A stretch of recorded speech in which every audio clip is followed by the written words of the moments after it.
Boa noite a todos, bem-vindos aos presentes e aos internautas que estão nos acompanhando pela internet. Nós estamos conectados toda sexta-feira, portanto, caso vocês estiverem nas suas casas, poderão assistir e acompanhar a palestra. Hoje damos continuidade à nossa programação Café Filosófico com o módulo Mundo Virtual, Relações Humanas Demasiado Humanas, com curadoria de Marcelo Tas. Marcelo Tas, isso está dando eco aqui, né? Estamos percebendo. Marcelo Tas é jornalista, ator e roteirista. Atualmente, Tas é o âncora do CQC, programa que mistura jornalismo e humor, transmitido em rede nacional pela Band. O tema dessa noite é A Era da Busca, Oráculos Digitais, e será abordado por Marta Gabriel, com a presença de Marcelo Tas. Marta Gabriel é engenheira pela Unicamp, pós-graduada em marketing pela ISPM, pós-graduada em design gráfico pelas Belas Artes São Paulo, mestre e doutoranda em artes pela ECA USP, CIO da New Media Developers, ganhadora de 11 prêmios IBEST entre 1998 e 2005, como desenvolvedores web. Ela é professora também dos cursos de MBA da Business School São Paulo, da Universidade Anhembi Morumbi, da Universidade Federal do Paraná. Palestrante e autora de artigos em diversos congressos na área de tecnologia, marketing e arte, nos Estados Unidos, Europa e Ásia, tendo recebido 3 prêmios de melhor palestra em congressos de tecnologia nos Estados Unidos. É artista com trabalhos participando em exposições no Brasil e no exterior, como File, Vídeo Brasil, Fiat Mostra Brasil, Nokia Trends, SIGGRAPH, Chain Reaction, IZEA, Bienal de Florença, onde foi premiada, Tecnart, entre outros. Reviewer da Leonardo Electronics Almanac, MIT 2005 e do Networked Book, Turbulence Organization, 2009. Autora de 2 livros de marketing digital, sendo o mais recente, SEM e SEO, dominando o marketing de busca, e agraciada com patrocínio intelectual digital da Local Web em 2010. Sem mais, vamos chamar aqui ao palco agora o curador Marcelo Tas para apresentar para nós a palestrante. E vamos recebê-lo com um aplauso de boas-vindas.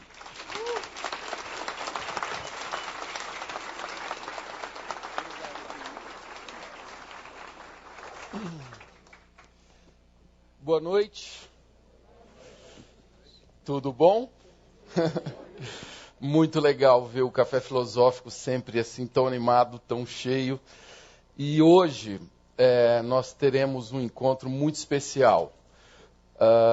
Iniciamos a nossa série Mundo Virtual, Relações Humanas Demasiado Humanas. Aliás, esse nome, em homenagem a esse nome que a gente inventou aqui junto com o pessoal do Café Filosófico, eu vim hoje, deixei o meu cabelo crescer. E a minha barba crescer também, para mostrar que eu também sou humano, demasiado humano. Apesar de virtual para muita gente. Mas, enfim, a gente iniciou a nossa série com Nova Renascença, o fim da picada. Uma provocação onde a gente tenta entender e conversar, será que estamos vivendo uma era onde as oportunidades possam nos levar para um mundo do conhecimento, das artes, da ciência, ou estamos indo para um mundo muito de aceleração e de perda dos conceitos e dos valores? Depois disso, nós somos brindados aqui com uma explosão de Jorge Maltner, Navegar no Caos. O Jorge veio, explodiu tudo aquilo, falou do início das cidades, falou do papel do Brasil que ele vê, com muito entusiasmo, né, da criatividade brasileira diante disso tudo. enfim, nos levou para vários horizontes e, enfim, com a sua capacidade de zigue-zaguear de Aristóteles até o goleiro Bruno, como vocês viram, ele nos abriu vários horizontes novos. Agora, nesse caminho do meio para o final da nossa série, temos duas pessoas aqui que vão nos ajudar a tentar entender algumas direções, a tentar entender alguns dos mecanismos, né, que tentam organizar e, ao mesmo tempo, acabam nos criando novas dúvidas, né, diante desse mundo tão abundante que é o mundo virtual. Nós vamos fechar a nossa série a semana que vem com o Ronaldo Lemos, que é o criador do curso de Direito da GV, do Rio e de São Paulo, o homem que está ligado ao Creative Commons e em várias outras instâncias da internet mundial, né, uma figura que vive, enfim, nessa esfera que organiza a internet num ponto de vista planetário, né? O Ronaldo é um cara ligado às pessoas que estão pensando a internet no mundo, e ele vai falar sobre liberdade para os bits, já que ele é um cara do mundo do direito e também do mundo que está pensando como que a internet brasileira deve ser regularizada, porém sempre de uma maneira aberta, sem perder a liberdade que existe na natureza da internet. E na noite de hoje, nós temos uma convidada que eu estou muito alegre que possa estar aqui com a gente, muito honrado, uma pessoa muito especial, que vai falar sobre a era da busca, os oráculos digitais. Todos nós passamos vários momentos do dia por alguns oráculos, por alguns buscadores, que são sites que nos direcionam para outras coisas que a gente está buscando nesta imensa geleca que é a internet, né? Um volume gigantesco de informação, e aí algumas empresas criaram índices que se tornaram, né, os maiores sites e as maiores empresas dessa era que a gente vive. Os mais conhecidos de todos nós, todo mundo sabe, né? O Google, Yahoo, Bing, enfim, uma série de oráculos, buscadores que a gente usa o dia todo. Por isso, é uma noite muito especial da gente falar de um assunto tão importante, com uma pessoa ideal para nos levar por esse caminho. Eu gostaria de chamar ao palco Marta Gabriel. Por favor, Marta.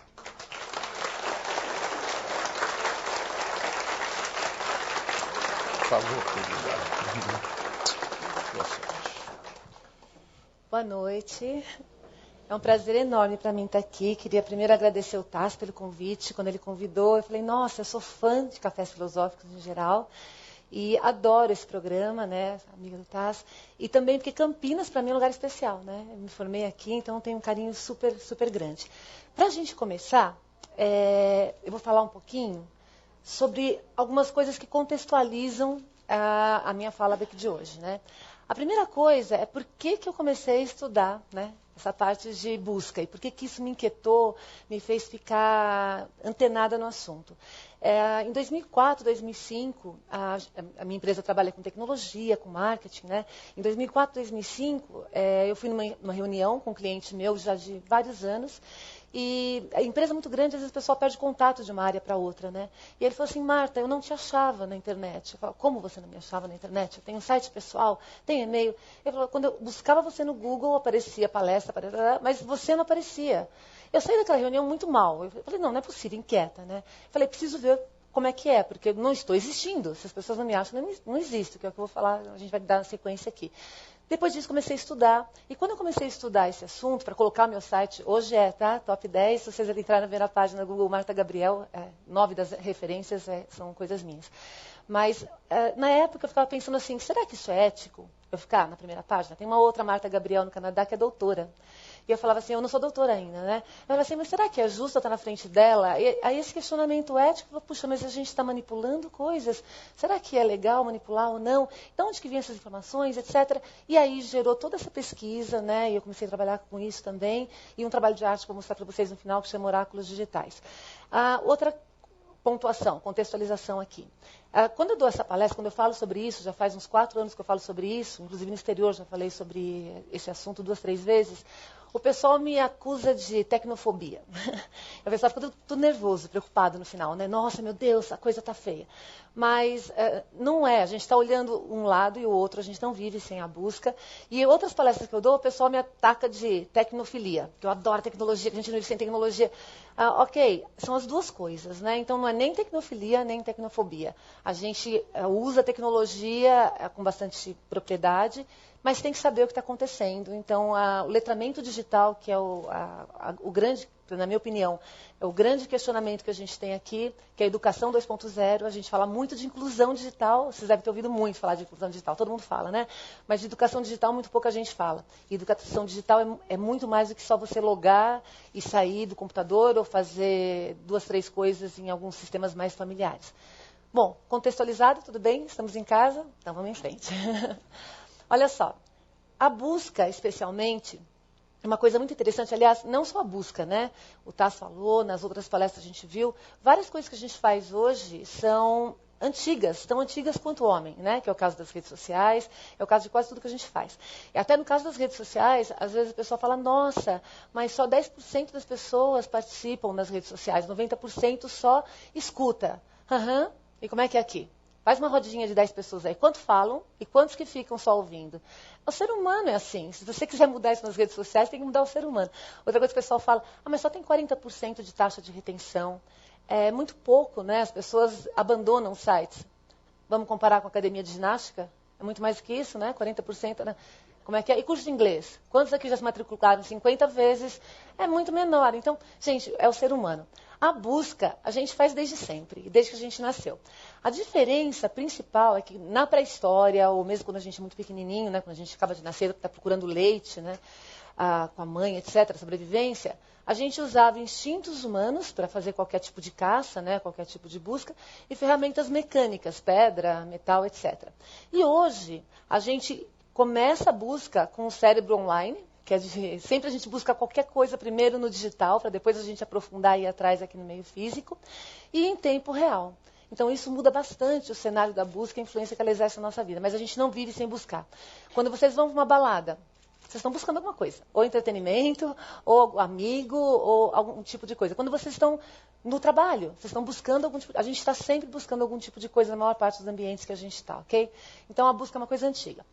Com relação aos oráculos digitais, o que nós vamos falar um pouquinho? Sobre o que causa essa necessidade que a gente tem de fazer a busca no ambiente online, que é a explosão do conteúdo, eu vou abordar um pouco isso. Depois, os buscadores e a importância que eles exercem na nossa vida e o poder que esses oráculos têm. Então, a minha fala está dividida nessa introdução, né, que vocês falam na busca e essas contextualizações. Depois, agora, dos oráculos digitais. A terceira parte, eu vou falar o que acontece por detrás dos oráculos, por que a gente tem que se preocupar quando a gente faz uma busca, ou quais são os tipos de coisas que acontecem. E, por último, a gente faz algumas considerações antes das perguntas, né? Está muito rápido? Eu falo rápido, gente. Olha, eu não estou com pressa, a gente tem o tempo que vocês quiserem, mas eu falo rápido, não tem jeito, ok? Então, eu vou tentar diminuir, depois nas perguntas, vocês perguntam o que vocês quiserem. E eu coloco no ar essas informações depois, não tem problema nenhum, tá? Olha só, vamos falar então dos oráculos digitais. O que acontece? Todo mundo aqui conhece a lei de Moore? Gente, minha formação é engenharia, né? Então vem tecnologias, a gente dá uma pincelada em artes aqui. Todo mundo conhece a lei de Moore? Moore é um cientista que falava sobre como que a informação, ou como na realidade a capacidade dos transistores, resistores e equipamentos iam dobrar a cada 18 meses, né? E o que acontece é que de um tempo para cá isso se aplica a quase tudo. A informação duplica e a gente está indo num processo de real time, principalmente depois do Twitter. Quantos tem Twitter aqui? Alguns, né? Twitter é bom, gente. Twitter é bom. Então, principalmente depois do Twitter, o impacto do real time é muito grande, a quantidade de conteúdo produzido é muito grande. Então, ele dizia que a informação ia duplicar a cada 18 meses, os transistores, e isso realmente começou a acontecer. Essa explosão de conteúdo, e aí se você juntar o que causa isso hoje Primeiro, a Web 2.0. Web 2.0 é uma plataforma colaborativa que permite que as pessoas coloquem as suas informações no ar. Então, todo mundo colocando coisa no ar no mundo inteiro é uma explosão gigantesca de conteúdo, certo? Não que todo esse conteúdo seja bom, tem muita coisa ruim. Esse é um dos problemas que a gente precisa do filtro. A segunda coisa é a banda larga. Sem banda larga, você não conseguiria fazer essa troca de informação no celular. Quem usa aqui o celular para compartilhar informação só faz isso quem tem 3G, banda larga, senão a gente não conseguiria, né?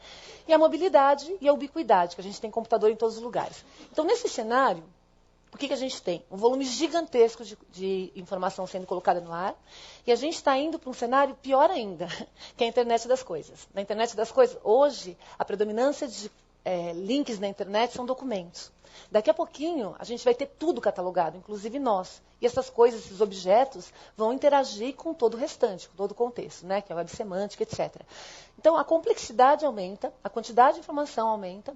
E aí, como é que a gente consegue, nesse cenário, achar as informações? Só com a busca. Sem busca, você não consegue navegar nesse conteúdo todo.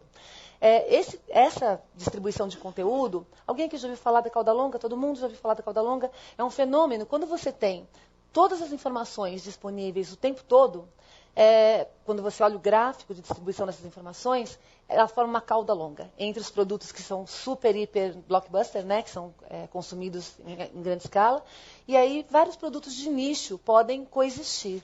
Por isso que hoje a gente acha CD de novelas antigas. A gente não achava isso antes, não é? Dá para ter nicho, porque você tem escala na internet para fazer isso. Quando a gente tem tudo junto ao mesmo tempo, a gente tem todas as opções do mundo disponíveis para a gente, não tem? Qual é o primeiro pensamento que vem na cabeça? Que ótimo, eu tenho todo o mundo aos meus pés para escolher, não é? Só que não é bem assim. Tem um paradoxo, chamado paradoxo da escolha, que ele começou a analisar o que acontece quando a gente tem muita escolha. Em vez de a gente se sentir livre e feliz para escolher, a gente fica angustiado, porque você tem que analisar. Olha só, gente, se eu tenho 3 opções de escolha, eu tenho 3 coisas para analisar. Se eu tenho 500, eu tenho 500 para analisar. Uau, você já começa a ficar cansado antes, né? Fora o tempo para você analisar. Quem tem TV com 600 canais, se você começar a browsear o primeiro canal, a hora que você chegar no último, acabou o filme que estava no primeiro. Não deu, né? A outra descoberta que a gente faz quando a gente tem muitas escolhas é que várias das escolhas se equivalem. Quantos biscoitos recheados de chocolate tem no mercado? E qual a diferença de um para o outro? Quem sabe? Eu não sei, é complicado, então você escolhe qualquer um, né? Então, o que acontece nesse processo? Outra coisa, se você tem 3 escolhas, 3 opções, você escolheu uma, qual a sua chance de errar? 2/3, certo? Quando você tem 900 ou 500 escolhas, vamos diminuir, e você escolheu uma, qual a sua chance de errar? 499, aumentou consideravelmente. Então, esse processo faz com como é que a gente concilie a dificuldade de escolher com todas as opções que a gente tem no mundo. A busca. Você vai lá, escolhe um filtro, então é filme que eu quero ver, gênero X, ou então ator X, ou então tal coisa, canal, e é o que você vai acabar fazendo, né? Outra coisa que acontece nesse fenômeno de a gente ter todas as informações ao mesmo tempo. Isso é um livro legal que chama Economia da Atenção. Quanto mais informação a gente não consegue dar conta, o nosso cérebro não consegue acompanhar. E isso causa que a gente diminua, mais informação diminua a atenção.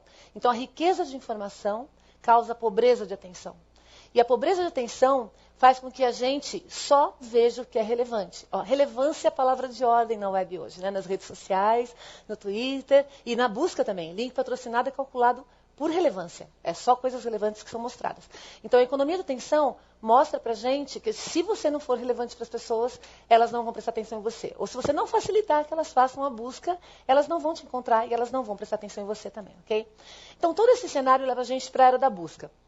E aí, os buscadores, quando eu comecei a pensar sobre aquele processo, né, de você ser encontrado, não ser encontrado, a gente buscar as informações, eu acho que eles são muito parecidos com os oráculos, né? Então, o que os oráculos antigos faziam? Indicavam caminhos e escolhas, não é isso? Você ia lá no oráculo, perguntava alguma coisa, ele dava uma resposta meio confusa, que era bom, porque você tinha que pensar, né? Na realidade quem decidia era você, não era ele, mas ok, você perguntava, e aí ele te ajudava a resolver o seu problema. O que os buscadores fazem? Exatamente a mesma coisa. Você entra na web, você coloca lá uma palavra-chave, você faz uma busca de um aplicativo para iPhone, seja o que for. E aí ele te ajuda a resolver o seu problema, encontrar as opções possíveis ou qual é a melhor escolha para aquilo que você queria, né? Então, nesse processo, qual a importância dos buscadores na nossa vida hoje?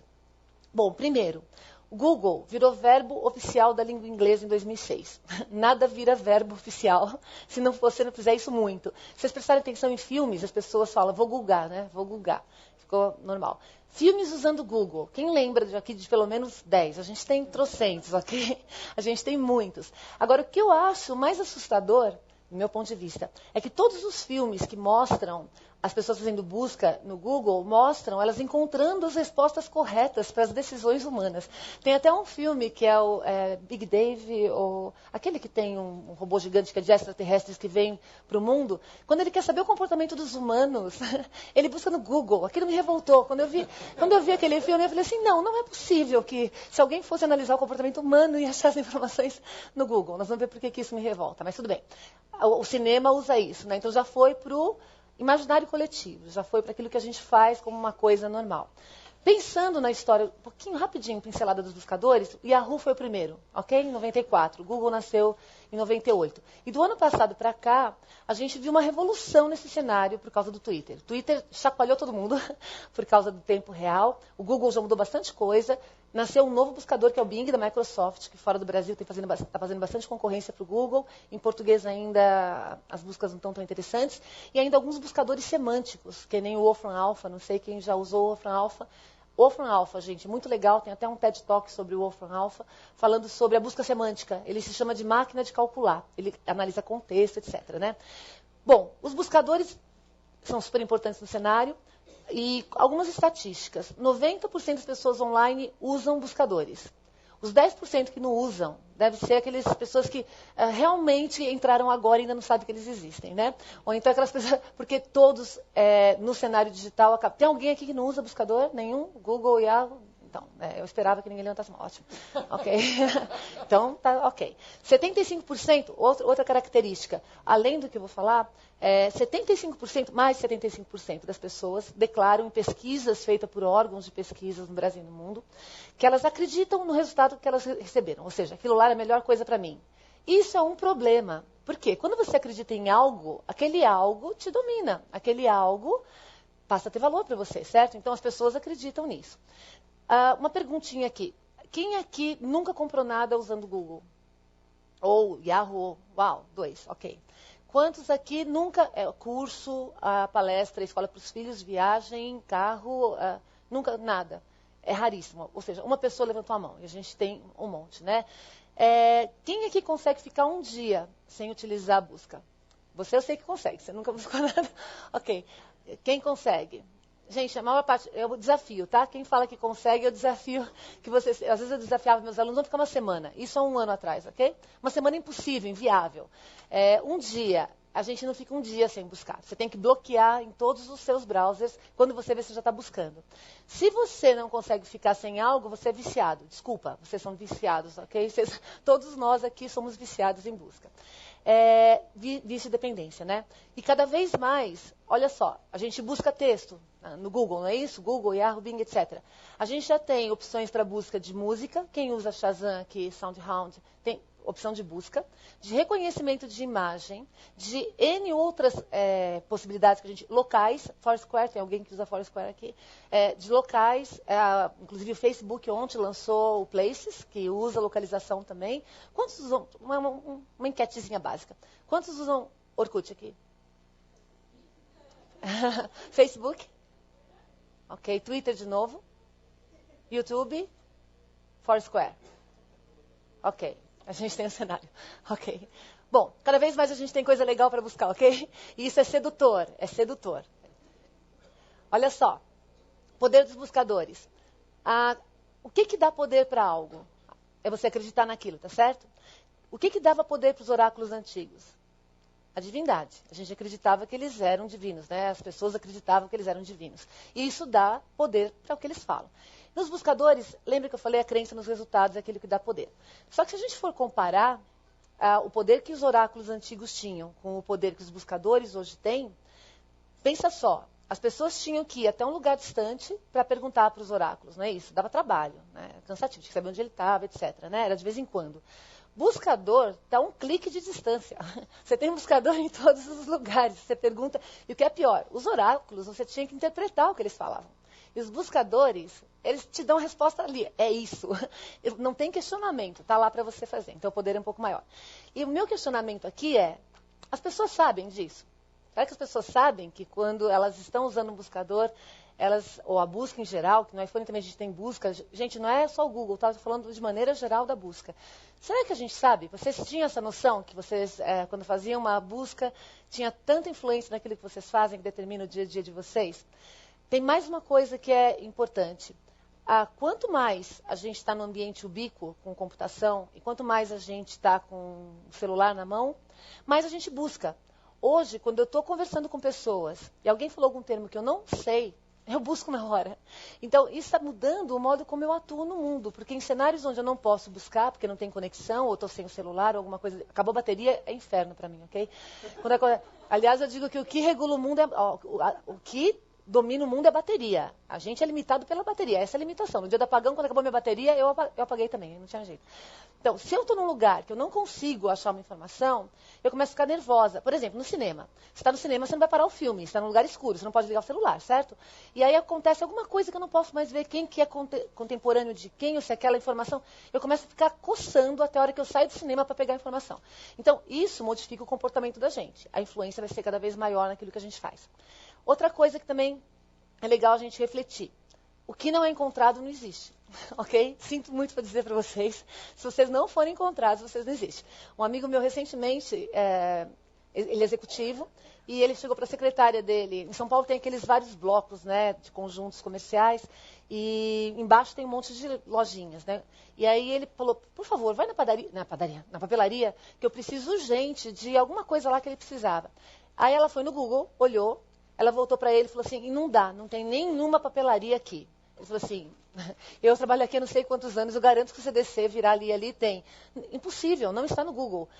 Só para vocês terem noção como as pessoas começam, principalmente quem é a geração mais nova, começa, se não está lá, não existe. E aí, olha só, é uma influência muito importante que a gente tem que analisar, porque a papelaria que estava lá embaixo, mesmo que ela não tenha nada a ver com o ambiente digital, não está nem aí para isso, influenciou a vida dela.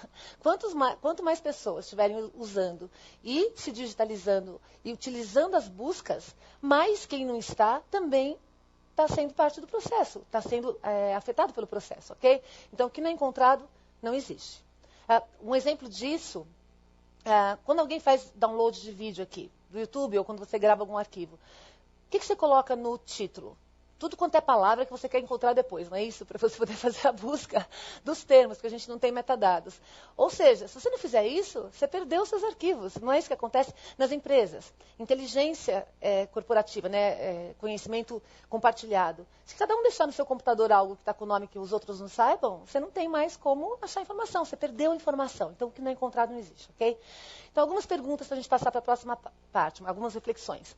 Vocês sabem de onde que vêm as respostas dos buscadores? Onde que eles vão buscar essa informação para dar para você esse? Então, vamos ver. A gente vai falar um pouquinho sobre isso. Será que essas respostas são realmente as melhores para a gente? Oi? Não, da onde que ele vai, então? É o que você está acostumado a ver, mas da onde ele vai buscar isso? Você pergunta algo para ele, por exemplo, um carro esportivo em Campinas, manutenção. Onde que ele foi buscar esse arsenal inteiro no mundo para trazer para você que é tal lugar? Nós vamos pensar... É um questionamento, tá certo?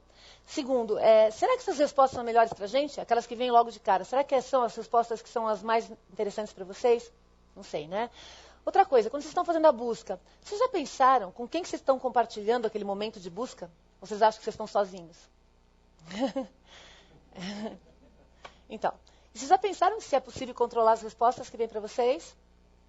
Então, esses são os questionamentos que eu fiz quando comecei a estudar isso, ok? Então... Vamos pensar em algumas coisas. Primeiro, a web, de onde vêm as coisas? A web, ela é dividida em duas partes. Primeiro, ressalva. Não é tudo que está na web, não é todo o conhecimento do mundo, certo? Não é tudo que está na web. O mundo tem muita coisa que ainda não está na web. A gente está discutindo digitalização de várias bibliotecas, de muito conhecimento que ainda não está online. Então, vamos imaginar a web como um todo. Tem a web profunda, que é onde estão os bancos de dados que os buscadores e ninguém consegue acessar, ou por causa de senhas, ou por causa de estruturas específicas de navegação. E tem a web visível. A web visível não chega a ser 25% da web, ok? A web visível é essa que a gente consegue ver e os buscadores também conseguem ver. Só que da web visível, só uma parte que é indexada. E o Google é a que indexou mais, tá? Então, do que é indexado, a gente pode falar que, com certeza, menos de 10% da web é indexado. Então, quando vocês fazem uma busca fofa que vocês acreditam nos resultados, ela vem de 10% do que tem na web, que não é nem 10% do que tem no mundo, ok? Então, já é um universo limitado. Então, será que, exemplo, uma coisa que poderia ser maravilhosa para você, um restaurante lindo aqui do lado, talvez não apareça na busca porque ele não está indexado. E você não foi nesse restaurante, foi no outro porque o outro está indexado, ok? Então, esse é o primeiro, o onde. A segunda questão, controle. Se você não está num determinado índice, né? E as pessoas te buscam, você não existe, isso pode determinar a sua morte. Principalmente se você for um business. Se você for negócio, se alguns negócios são completamente dependentes da busca hoje, se você não for encontrado, ou se você mudar, eu conheço alguns cases muito interessantes de quando o Google muda o algoritmo, os resultados mudam também. Às vezes você cai 2, 3 posições, às vezes você sobe 2, 3 posições, ok? Tem empresas que quando caem posições, elas perdem 30% do faturamento, por cair 3, 4 posições. Então imagina o impacto que isso causa. Imagina se você desaparece do índice. Já pensaram? Seu negócio simplesmente acaba, né? Então esse controle da vida e da morte do digital, e não é só no digital, porque quando você controla a vida e morte no digital, você também está controlando a existência aqui. É bastante importante na nossa sociedade, certo? A terceira coisa, eu chamo de ditadura dos top 10, o processo de você ter que estar na primeira página de resultados. Se você não estiver na primeira página de resultados, você já quase não existe, ok? Até a terceira ainda você respira um pouco. Depois da quarta, está morto. Pode enterrar que não adiantou você estar lá, ok? Qual é a história da ditadura dos top 10? Nós, os usuários, o nosso comportamento, o nosso hábito de usar os buscadores, a gente clica, 90% dos cliques acontecem na primeira página, nos resultados da primeira página. 86% das pessoas não vão além da terceira. Quem aqui vai além da terceira? Não para buscar seu nome, ok? O seu eu sei que você vai até a milésima, mas para buscar, buscar alguma coisa que você está realmente querendo comprar ou resolver naquele momento. É pouca gente, ó. São alguns, 3, 4 que levantam a mão, né? As pessoas não vão. Então, se as pessoas não vão, o que acontece com a primeira página? É onde você tem que estar para existir. Se você não estiver entre os 10 primeiros, você não existe. Aliás, uma notícia pior. Até os 5 primeiros, tem 50% das visibilidades. Depois dos 5 primeiros, que tem a rolagem do seu browser, aí já não rola mais, exatamente. Aí exatamente, já não é encontrado mais. Então, isso é um questionamento bastante interessante. A briga para você estar hoje, eu estou falando das empresas como um todo, né? Nas 5 primeiras posições é muito forte, né? Nas 10 da primeira página e principalmente nas 5 primeiras. E aí, lembra que eu falei que eu hoje estou nas primeiras páginas? Aliás, os meus livros falam sobre como você melhorar a sua posição na busca.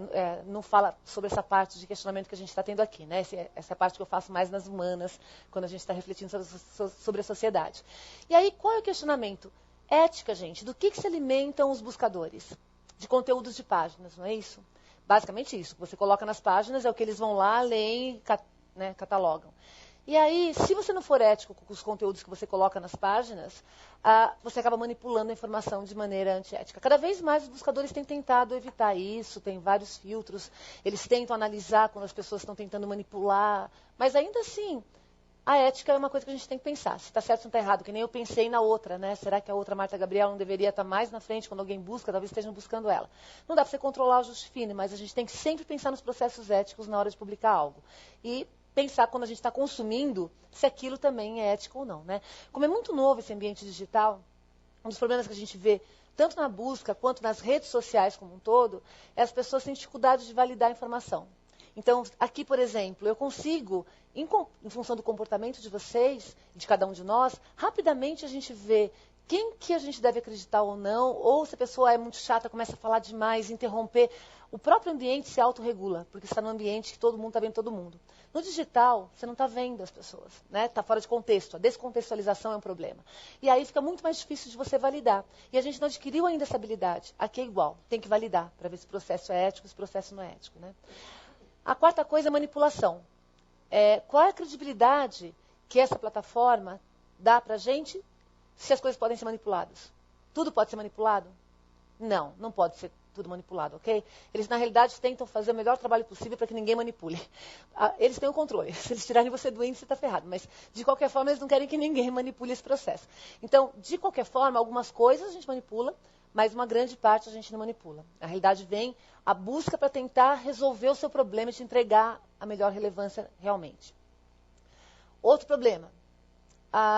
De uns anos para cá, a gente tem visto plataformas como principalmente o Google comprar várias outras, não é isso? Hoje Google é mapa, está comprando redes sociais também agora, YouTube é do Google, Orkut é do Google, etc, etc, etc. E aí tem um domínio bastante grande sobre o controle da informação como um todo, das várias plataformas entre si. Alguém aqui já assistiu um filme que tem na internet chamado Epic 2014 ou 2015? Eu vou deixar de lição de casa para vocês, tá bom? Professora tem que dar lição de casa, certo? Senão não é professora. Então, esse filminho, gente, é muito interessante. Ele foi feito em 2004. É uma elucubração mental de 2 jornalistas. Não é a história da humanidade a partir de 2004, que seria uma previsão. Era só uma reflexão. E ele começa falando desde 1989, quando Tim Berners-Lee criou o protocolo que a gente pode acessar o web, e chega contando a história até 2004. De 2004 até 2014, ele vai fazendo uma análise do que seria o Google comprando todo o resto e se juntando com todo o resto, e o que ia acontecer nesse cenário. Em 2014, ou seja, empacotando a informação para entregar relevante para vocês, certo? Quem aqui acha que a informação... Quem aqui só quer receber informação relevante? Que é aquilo que você só quer ouvir o tempo todo? Quem gostaria de receber todo tipo de informação? O resto não quer nada, né? Então tá bom. Então, ok. Olha só, se você só recebe coisa relevante para você, eu mexo com arte também, certo? Quais são as coisas que mais dão impulso de criação artística? As coisas que você não esperava e que você acaba ouvindo sem querer, ou que acontece no ambiente, não é isso? Então você limitaria toda a criatividade da humanidade e fica só no que é relevante. Além do que os perigos, né? Imagina no dia que teve o PCC em São Paulo, o ataque do PCC, eu não gosto de violência. Então, desativei todos os canais de violência, aí eu saio na rua porque eu não sei o que está acontecendo no PCC e levo um tiro, porque você não está preparado para aquilo. Então, na realidade, o que o filme questiona é que se você começar a receber tudo empacotadinho só com aquilo que você quer, a gente começa a se sentir o quê? Alienado. Você fica alienado só naquele mundinho. E aí, os jornais começam a ter dificuldades, que já estão tendo, o jornal impresso, certo? O modelo de negócio do jornal impresso está com algum problema. Mas o jornalismo nunca foi tão necessário, acho que o Tasso falou isso em alguma das apresentações anteriores, e isso é verdade. Mas aí o que a gente começa a ter? Querer escapar disso. Então, nesse filme, ele termina em 2014, com o New York Times com sérios problemas de se manter no ar. Isso aconteceu já ano passado, ok? 2009. O New York Times está tendo mecenas, etc. E uma das coisas que acontecia no final, para a gente sair dessa alienação, eram pessoas que iam para os lugares e começavam a fazer broadcast do que estava acontecendo naqueles lugares, para sair dos canais grandes de controle da informação, não é? O que faz isso hoje? O Twitter. E o Twitter existe desde 2006, não existia Twitter nessa época. Então, assistam. Vale a pena fazer essa análise de domínio. Quem está controlando? Qual é o processo que está acontecendo? Né? Facebook cada vez com mais gente e com vários processos de conhecer as pessoas, né? Várias questões disso, né? De entender. E o Google do outro lado, que é o maior buscador hoje. E o último questionamento por detrás dos oráculos é sobre... algumas coisas sobre privacidade. Quantos de vocês aqui mesmo têm conta no Orkut? Por favor, levanta a mão. Quase todo mundo, né? Quantos leram o contrato de uso? Então, legal, sempre tem um que leu. Gmail, quantos de vocês usam Gmail aqui? Quantos leram o contrato de uso? Ok, então por que é importante a gente pensar nisso, gente? Porque as pessoas, assim, elas realmente estão interessadas em privacidade, mas elas não se importam. Se der muito trabalho, deixa para lá, eu troco um gadget pela minha privacidade. E aí, por que isso é importante? Falar, Marta, mas imagina, né? Qual é o problema? Bom, o Orkut está dando direito para o Google de usar tudo que você coloca lá. Né? Não direito exclusivo, mas ele tem direito também. Então, aquelas fotinhos lindas que vocês colocam lá, compartilhando a vida de vocês, está lá no Google, ele pode fazer o que ele quiser no Orkut. E no Gmail... tem uma cláusula que ele pode ler todas as suas mensagens para te oferecer anúncios adequados para você, link patrocinado, né? O que acontece? Você pode falar para mim assim, mas Marta, qual é o problema? Né? Não tem nada que seja lá super, hiper secreto, é tudo... O problema é, se eu ver a lata de lixo da casa de vocês, eu sei tudo sobre vocês, o lixo, ok? Eu sei o que vocês comem, o que vocês não comem, o que vocês leem, quem mora, quem não mora, se tem criança, não tem criança, eu sei tudo, com o lixo. Imagina com o e-mail de vocês. Com o e-mail de vocês eu sei tudo. Então, Conhecer essa plataforma toda, do que as pessoas todas no mundo falam e colocam, é um poder gigantesco. E dá todos os padrões sobre o mundo. Tem uma frase que eu adoro, é mantra, tá? Quem já viu palestra minha, já ouviu, porque não sou eu que falo. Quem que falou essa frase? Napoleão. Ok? Napoleão só conquistou o mundo na época dele.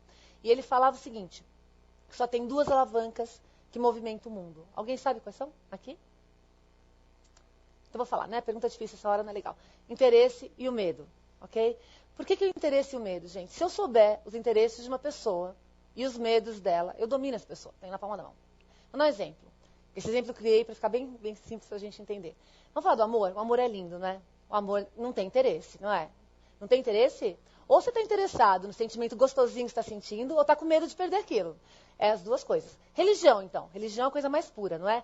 Ou você tem medo de ir para o inferno, ou você tem interesse para o céu. Senão você não acredita em religião. Ou uma coisa ou outra. Quase tudo. Se você não tiver interesse em nada, você não levanta da cama. Por que você levantou da cama hoje? Ou você tinha interesse em algo que você ia fazer, ou medo de perder o emprego, não é? Ou uma coisa ou outra. A gente não faz nada, somos interesseiros por natureza, ok? E o que acontece? A partir da hora que você compartilha... Imagina Napoleão, a dificuldade na época dele de saber o interesse e medo das pessoas. Tinha que colocar estrategistas para perguntar, ir lá e fazer espionagem.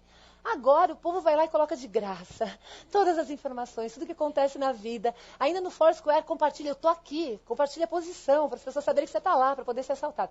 Ou seja, tem um site que é Please Rob Me, depois vocês dão uma olhadinha, ele faz esse questionamento, né? Se a pessoa está ali, ela não está aqui, vai assaltar ela, a casa dela está livre. Então, basicamente, é verdade, é para a gente pensar nisso. Então, basicamente, qual é a questão aqui? Privacidade. É uma coisa importante. E que às vezes a gente não pensa, porque a gente não sabe no ambiente online com quem que a gente está compartilhando o quê. E quando você compartilha tudo com todo mundo, você está dando poder para todo mundo controlar você. Ok? Ó, só para vocês pensarem, o que você precisa para fazer amizade, âmbito comercial, ok? Com um gerente de uma empresa, alguém numa empresa. O time de futebol dele é o suficiente, é a única informação que a gente precisa aqui no Brasil. Sabe o time de futebol, você já conseguiu ganhar o papo, um interesse só. Imagina quando você sabe todos, ok? Tudo bem? Bom, já terminei de falar por detrás dos oráculos, né? Então, os questionamentos que a gente tem para depois a gente fazer pergunta, para analisar, ver o quanto que isso impacta a gente. E eu queria fazer algumas considerações que são importantes para a gente poder analisar o que acontece com a gente em função do ambiente digital. A gente falou que a busca é uma coisa antiga, como várias outras coisas, né? Mas ela está num ambiente que é diferente das outras coisas que a gente fazia antes, né? Então, quando a gente pensa nisso, tem um autor que chama Michael Merzenich, ele é um neurocientista. E aí ele fala que o impacto cognitivo hoje, com relação aos processos de busca, são enormes e pode causar na sociedade senilidade precoce. Então, por que ele fala isso? Quando a gente faz pesquisa, quem lembra que... Bom, eu costumo brincar que o que para vocês é história, para mim é memória, ok? Então, no passado, muitos anos atrás, como é que eu fazia quando eu era menina na escola para fazer uma pesquisa? Você tinha um trabalho louco de ver onde tinha os livros, onde tinha revista, onde tinha referência, andar até lá. Aí você ficava com aquela sensação meio estranha que a gente fica quando a gente não consegue organizar a informação, até a hora que você conseguiu organizar aquilo, montar as partes todas. Esse processo de pesquisa é completamente diferente do que você faz hoje na internet, que você digita alguma coisa, e aí o que acontece? Vem fragmentos de coisas postadas por outras pessoas que são respostas para vocês. Vocês não passam por aquele processo aflitivo. Eu continuo passando por esse processo quando faço, por exemplo, uma pesquisa para o doutorado, né? Ou um assunto novo. Não tem informação pronta para mim. Eu tenho que correr atrás das informações. Muitas delas dão em beco sem saída, não é isso? Você faz pesquisa, várias não é para aí, você volta. Isso é uma cognição, é um processo que está dentro do meu cérebro, e eu preciso lidar com isso para poder achar o que eu quero e chegar no resultado final. Quando você fez a busca na internet, você não usou o seu cérebro, usou o cérebro eletrônico, que trouxe fragmentos pensados por outras pessoas que resolveu o seu problema. Então, se a gente continuar, todo mundo, utilizando a busca da maneira que a gente utiliza, e é até interessante, saiu no G1, se não me engano, uma matéria completa sobre outros aspectos também do digital que afetam a gente acaba impactando. Olha, não é que é tudo ruim. Digital, gente, eu me sinto poderosa. Hoje, no ambiente digital, a gente consegue ter informações que a gente jamais teria em tempo real sem o digital. Quando eu me formei, 25 anos atrás, para você ter alguma informação nova, a gente demorava 3 anos no Brasil. na área de engenharia, na área de sistemas, você tinha que fazer um curso fora. Meu Deus, era tudo complicado falar com as pessoas lá. Hoje eu falo e sigo no Twitter, pessoas que me seguem também, que são autores de livros que eu adoro, filósofos, pensadores, pessoas com quem a gente se relaciona, né? No Twitter, eu navego no cérebro dessas pessoas. Eu sigo pouca gente no Twitter, porque eu sigo mesmo, ok? Eu sigo mesmo. As pessoas que eu sigo, toma cuidado comigo, eu estou na sua cola. Eu sigo mesmo. Eu navego no cérebro delas. Então, esse processo dá poder para a gente. Só que se a gente não entender as limitações que ele tem também e os perigos que vêm por detrás, a gente está à mercê dos outros. Então, precisa fazer essa análise, tá? Outra coisa também que é bastante interessante a gente analisar. Cada vez mais, a gente está cercado de sensores. É isso que vai fazer a gente ir para a internet das coisas, né? Então, são sensores, os nossos sentidos passam para fora do corpo. Então, os 5 sentidos que a gente tem aqui, que é por onde a gente filtra a informação no mundo, onde a gente traz as coisas no mundo, começam a se expandir para outros sensores no mundo, não é isso? E aí, o que isso implica? Que cada vez mais nós estamos distribuídos fora do nosso corpo humano. Então, o meu cérebro hoje, eu garanto para vocês que mais da metade dele está no meu computador, em casa e na internet, em várias coisas, né? Quando vocês colocam fotos de vocês, informações, as pesquisas, tudo que vocês fazem. No computador, as coisas não estão lá, vocês têm tudo isso na cabeça de vocês? Não, vocês perdem se você perder o computador, não perde? Então, nós estamos nos distribuindo nos ambientes online e offline. Tem um nome acadêmico para isso que chama cibridismo. Cibridismo, nós somos híbridos agora. Qual a diferença de um híbrido e de um híbrido? Um híbrido é quando você é um corpo e é composto de partes diferentes, né? Uma perna biônica, alguma coisa assim. Você foi formado por modos diferentes.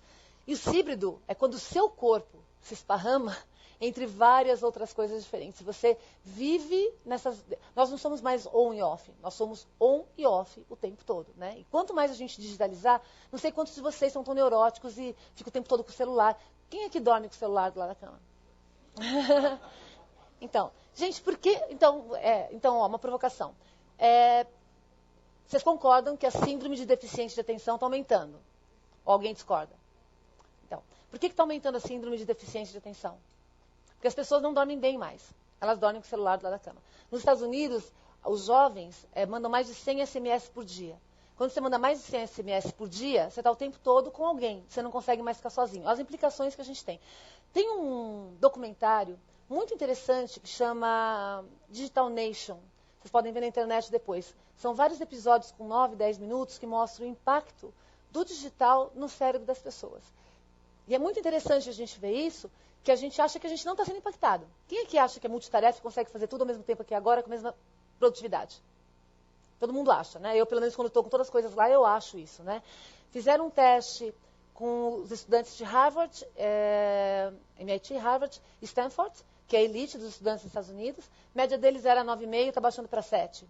E aí a pergunta para os professores é por quê? Eles dizem porque eles levam o computador para a sala de aula e ficam prestando atenção em todo o restante das coisas e dividem a atenção.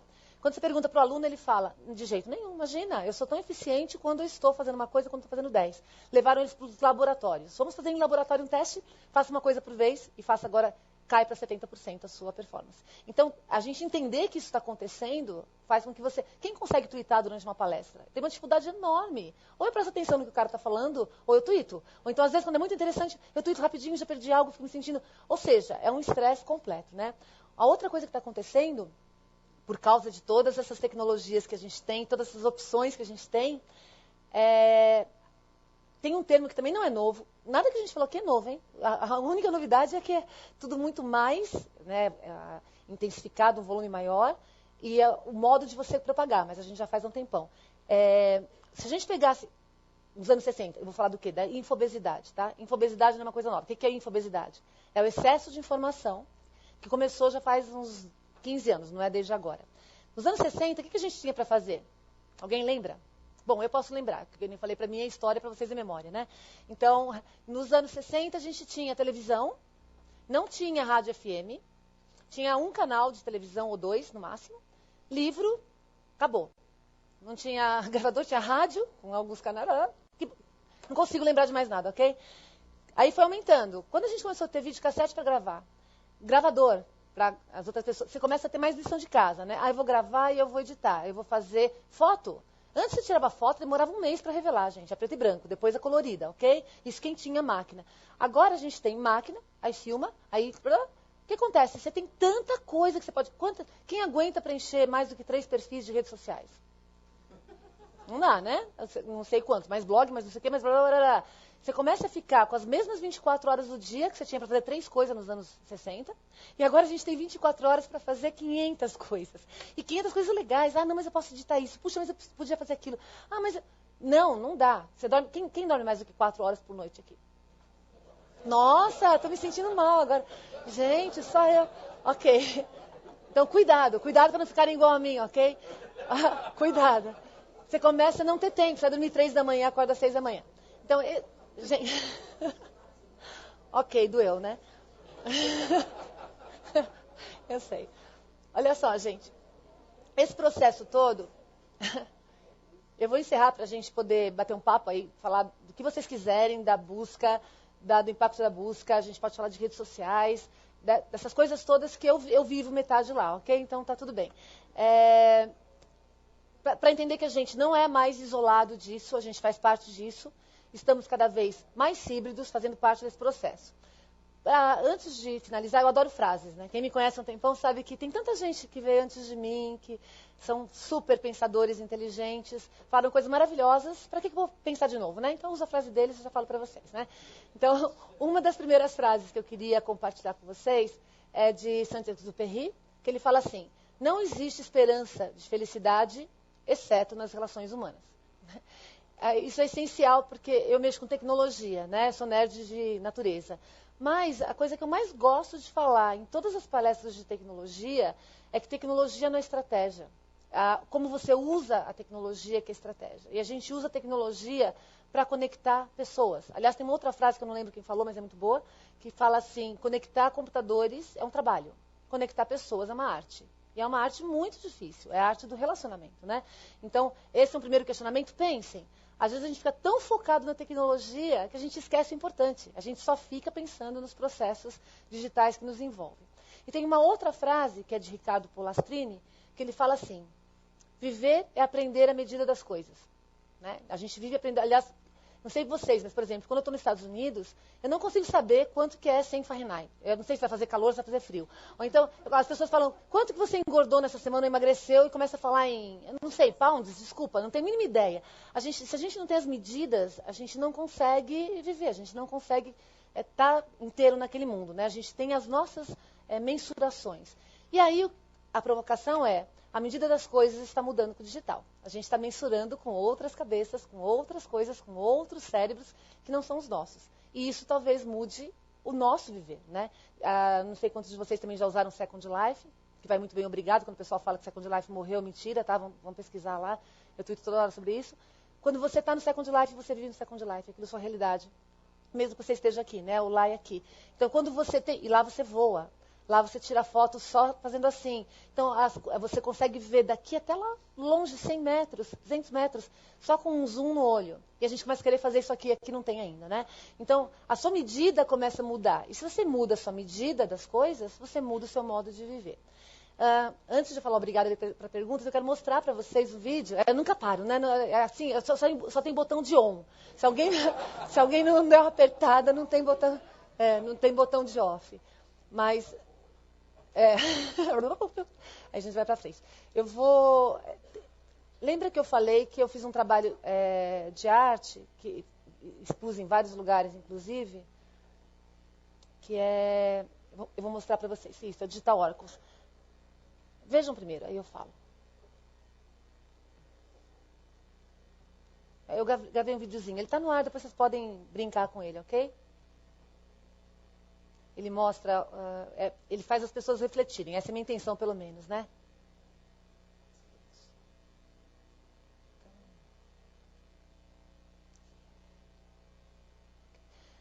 O que ele faz? Quando você passa o mouse em cima desses termos que estão aparecendo, ele faz alguns barulhos, né? Falando sobre poder, poder, poder, poder. Tem os ecos. E se você clica, eu vou estar mostrando aí, ele vai falar sobre as estatísticas que eu falei um pouquinho para vocês agora, né? Então, por exemplo, fez uma pergunta, você escolhe um oráculo. Esses eram os oráculos na época, esse trabalho é de 2006, desculpa, de 2006. Você tem vários buscadores, você escolhe um, e aí ele faz a busca. Até aí parece normal, né? Só que depois que você faz a busca, olha, vai mostrar, gravei isso essa semana, né? Café Filosófico.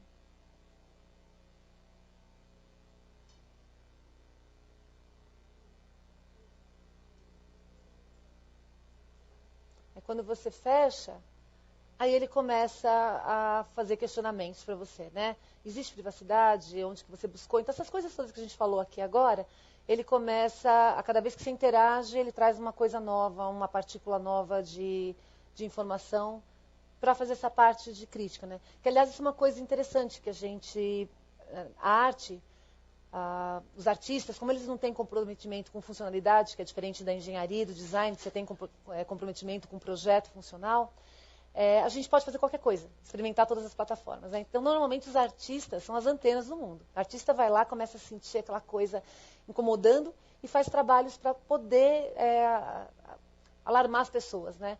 Ou mostrar para elas o que está acontecendo, ou sintonizar. Então, é bastante interessante que tem vários trabalhos de arte de novas mídias, então isso não é um convite para vocês, que questionam o uso do celular, que questionam o uso de redes sociais, que questionam a privacidade, que questionam vários aspectos da nossa vida. Para a gente não ter soluções prontas, mas para você pensar com a sua cabeça se aquilo é legal ou não é legal para você, né? Então, gente, basicamente é isso. Está passando lá um finalzinho que são as várias frases, né? Você clica, você busca, basicamente ele vai te dando informações. E então é isso. Estou às ordens para qualquer coisa que vocês precisem. Obrigada.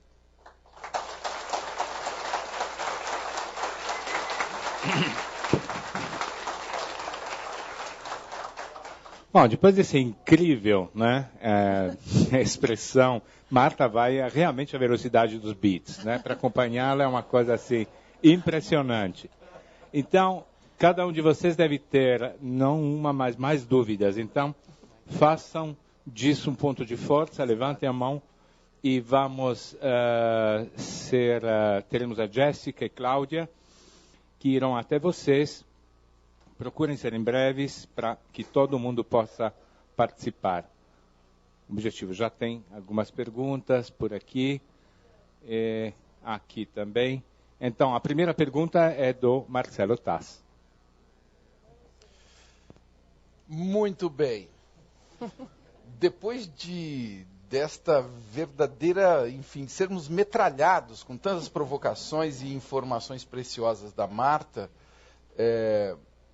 eu queria, Marta, começar te perguntando o seguinte, é muito estimulante, né, ouvir quantos caminhos você aponta nesse assunto.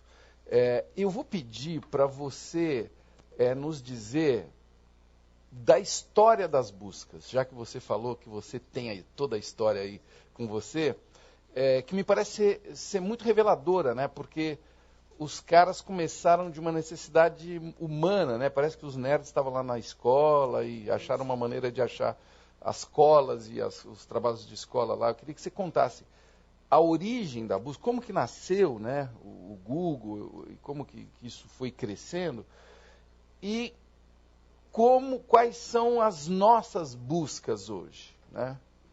Como buscar coisas que não estão nos buscadores.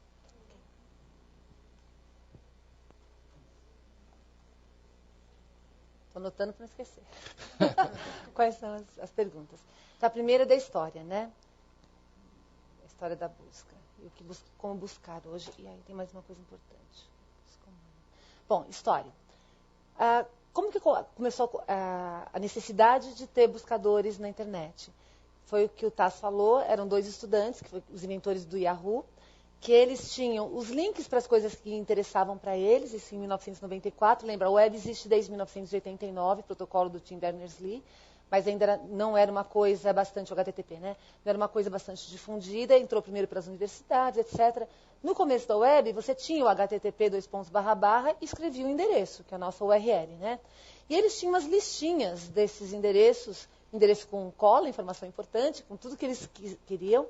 E aí, para eles acharem a informação, tinha que sempre ir na listinha. E a listinha ficava dentro, faz a busquinha lá com... Vamos fazer um buscador. E aí, quando você acha algo que você está realmente interessado, em inglês o pessoal fala o quê? Yahoo! O cara achou. E aí o nome do Yahoo é justamente isso. Yahoo! Achei. E aí criou o Yahoo. Como na época da web, né, no começo da web, você não tinha tanta informação como a gente tem agora, o Yahoo sempre foi baseado, até o Google acontecer, em buscas que as pessoas catalogavam os sites, mas eram verificadas por seres humanos. Então o Yahoo não tinha, era o melhor buscador, porque ele tinha um ser humano por detrás, que ia lá, via se aquilo era ou não era, você catalogava inclusive em qual categoria que era a sua coisa, etc. e tal. Passava alguns dias, eles eram muito eficientes, eu cheguei a fazer isso em 97, 98, de colocar no Yahoo, e aí entrava no ar. Outros modelos entraram nesse mesmo esquema, o KD no Brasil, quem lembra do KD? Cadê o KD, né? Então, cadê o KD? Então, o KD entrou no mesmo esquema, só que o KD demorava, não tinha esse mesmo processo por detrás tão grande, você colocava uma coisa lá, não entrava nunca na base de dados, né? Então, para entrar na base de dados, um ser humano autorizava aquilo, as pessoas submetiam e o ser humano autorizava. E aí vieram, nesse mesmo período, aconteceu o Alta Vista. Quem lembra do Alta Vista? Estou falando dos principais, ok? Mas tinha vários outros. O Alta Vista veio com a ideia de robozinho. Vamos colocar um robozinho varrendo a web. E o robozinho traz tudo, que aí ele é mais eficiente do que seres humanos, não é? Não. O que acontece com os robozinhos? Quem lembra do Alta Vista, vinha um monte de lixo. Você perguntava uma coisa, vinha coisa completamente irrelevante. Evento que tinha acontecido há 5 anos atrás. 5 anos não, porque naquela época não tinha 5 anos de web, mas alguns meses atrás, etc. E aí que vem o caso da história de sucesso do Google. O Google resolveu juntar o melhor dos dois mundos, que é você fazer buscador com crawlers, né, o robozinho que vai varrendo a web, mas para apresentar o resultado, ele faz o quê? O que um site vota no outro, essa é a grande sacada do Google, ok? Você não consegue só aparecer porque você tem as palavras dentro da sua página, a palavra-chave, etc. Você tem que ser relevante para a comunidade como um todo. Então as pessoas têm que apontar para você, dizendo que quem aponta para você, ou está falando que você é ruim ou que você é bom, né? Mas que você é relevante de alguma maneira. Está apontando para você. E aí, quantas pessoas que vão no seu site? Qual é o tráfego do seu site? Sites muito visitados devem ser mais importantes que sites não visitados, não é isso? Se a gente comparar com uma pessoa, o que significa apontarem para você? É você ser importante, né? Quem é importante não tem N referências na mídia como um todo, as pessoas falam muito daquelas pessoas que são importantes. Então, isso significa os links. Outra coisa, os links que apontam para você dizem que tipo de pessoa que você é. Não tem aquela frase, diga-me com quem andas que eu te direi quem és? Aqui é igual. Então, veja quem está apontando para o cara, ele deve estar relacionado ou não. Isso criou o algoritmo de relevância do Google. E aí, quando ele faz essa varredura da web com robozinhos, e tem a relevância, os links quem faz são pessoas, não é isso? Colocam nos sites de umas para as outras. Ele acabou fazendo com que todos os resultados dele fossem mais relevantes que qualquer outro. E começou o domínio da web. Tá? De lá para cá, algumas coisas aconteceram nesse processo. As pessoas tentam manipular, que nem quando tem blog. É importante apontar? Então vamos lá, eu entro em tudo quanto é blog, faço comentário, dando link para mim mesmo, eu começo a ficar relevante? Não, o Google achou isso, já resolveu esse problema, ok? Mas de lá para cá, qual é a grande acontecimento que a gente teve nesses anos? As redes sociais. As redes sociais, hoje, são o lugar onde a gente mais consegue apontar para todo mundo, e ser apontado, né? Então, se eu faço um tweet e vocês me retweetam, os vários retweets estão fazendo que tenha fluxo para o meu site. E meu site começa a ter mais volume. E começa a ser mais importante, ele sobe nas buscas. Então, hoje, o social e as buscas estão completamente penetrados um no outro. A outra grande mudança que tem na parte das buscas, que aí é o impacto que tem o Twitter, que é do ano passado para cá, mas isso já vem acontecendo há uns 4 anos, é a personalização. Quem percebeu hoje... Não sei se vocês perceberam isso. Se você pegar aqui na CPFL ou em qualquer lugar, né, e colocar a mesma palavra de busca em 4 máquinas diferentes, vão vir resultados diferentes provavelmente para cada um de vocês. O que o Google faz hoje? Ele analisa as coisas que você já fez na sua máquina, os links que você já clicou, ele personaliza em função do seu histórico para te dar um resultado. Isso modifica o cenário bastante. E a segunda coisa que está afetando bastante o processo, se você não estiver logado, também ele faz isso pelo cookie, ok? Ele continua fazendo isso, você tem que desabilitar os cookies, não está logado para você ter uma busca que a gente chamaria de pura. Então esse é o primeiro impacto. E o segundo impacto que a gente tem visto acontecer é da web semântica. O que é web semântica? A web 1.0 é a gente consumir as informações. Um monte de gente continua... Gente, isso é só uma categorização didática, tá? 1.0, 2.0, 3.0. A 1.0 é você só browsear a internet, navegar para consumir informação. A 2.0 é o que a gente está vivendo mais agora, que é você compartilhar, a plataforma da internet está lá disponível para você, você pode publicar e consumir ao mesmo tempo, né? Então, é uma plataforma colaborativa. Isso só foi possível por causa da banda larga, sem isso, impossível. Eu não consegui imaginar em 1995 como que a gente ia consumir o vídeo online. Quanto mais colocar um vídeo no ar, ok? É um absurdo. E aí a terceira coisa, que é a Web 3.0, Nesse processo que a gente começa a ter muita informação e fica difícil de catalogar tudo isso, os dados começam a falar sobre eles mesmos para que você saiba quem está perguntando, o que está perguntando para dar a resposta correta.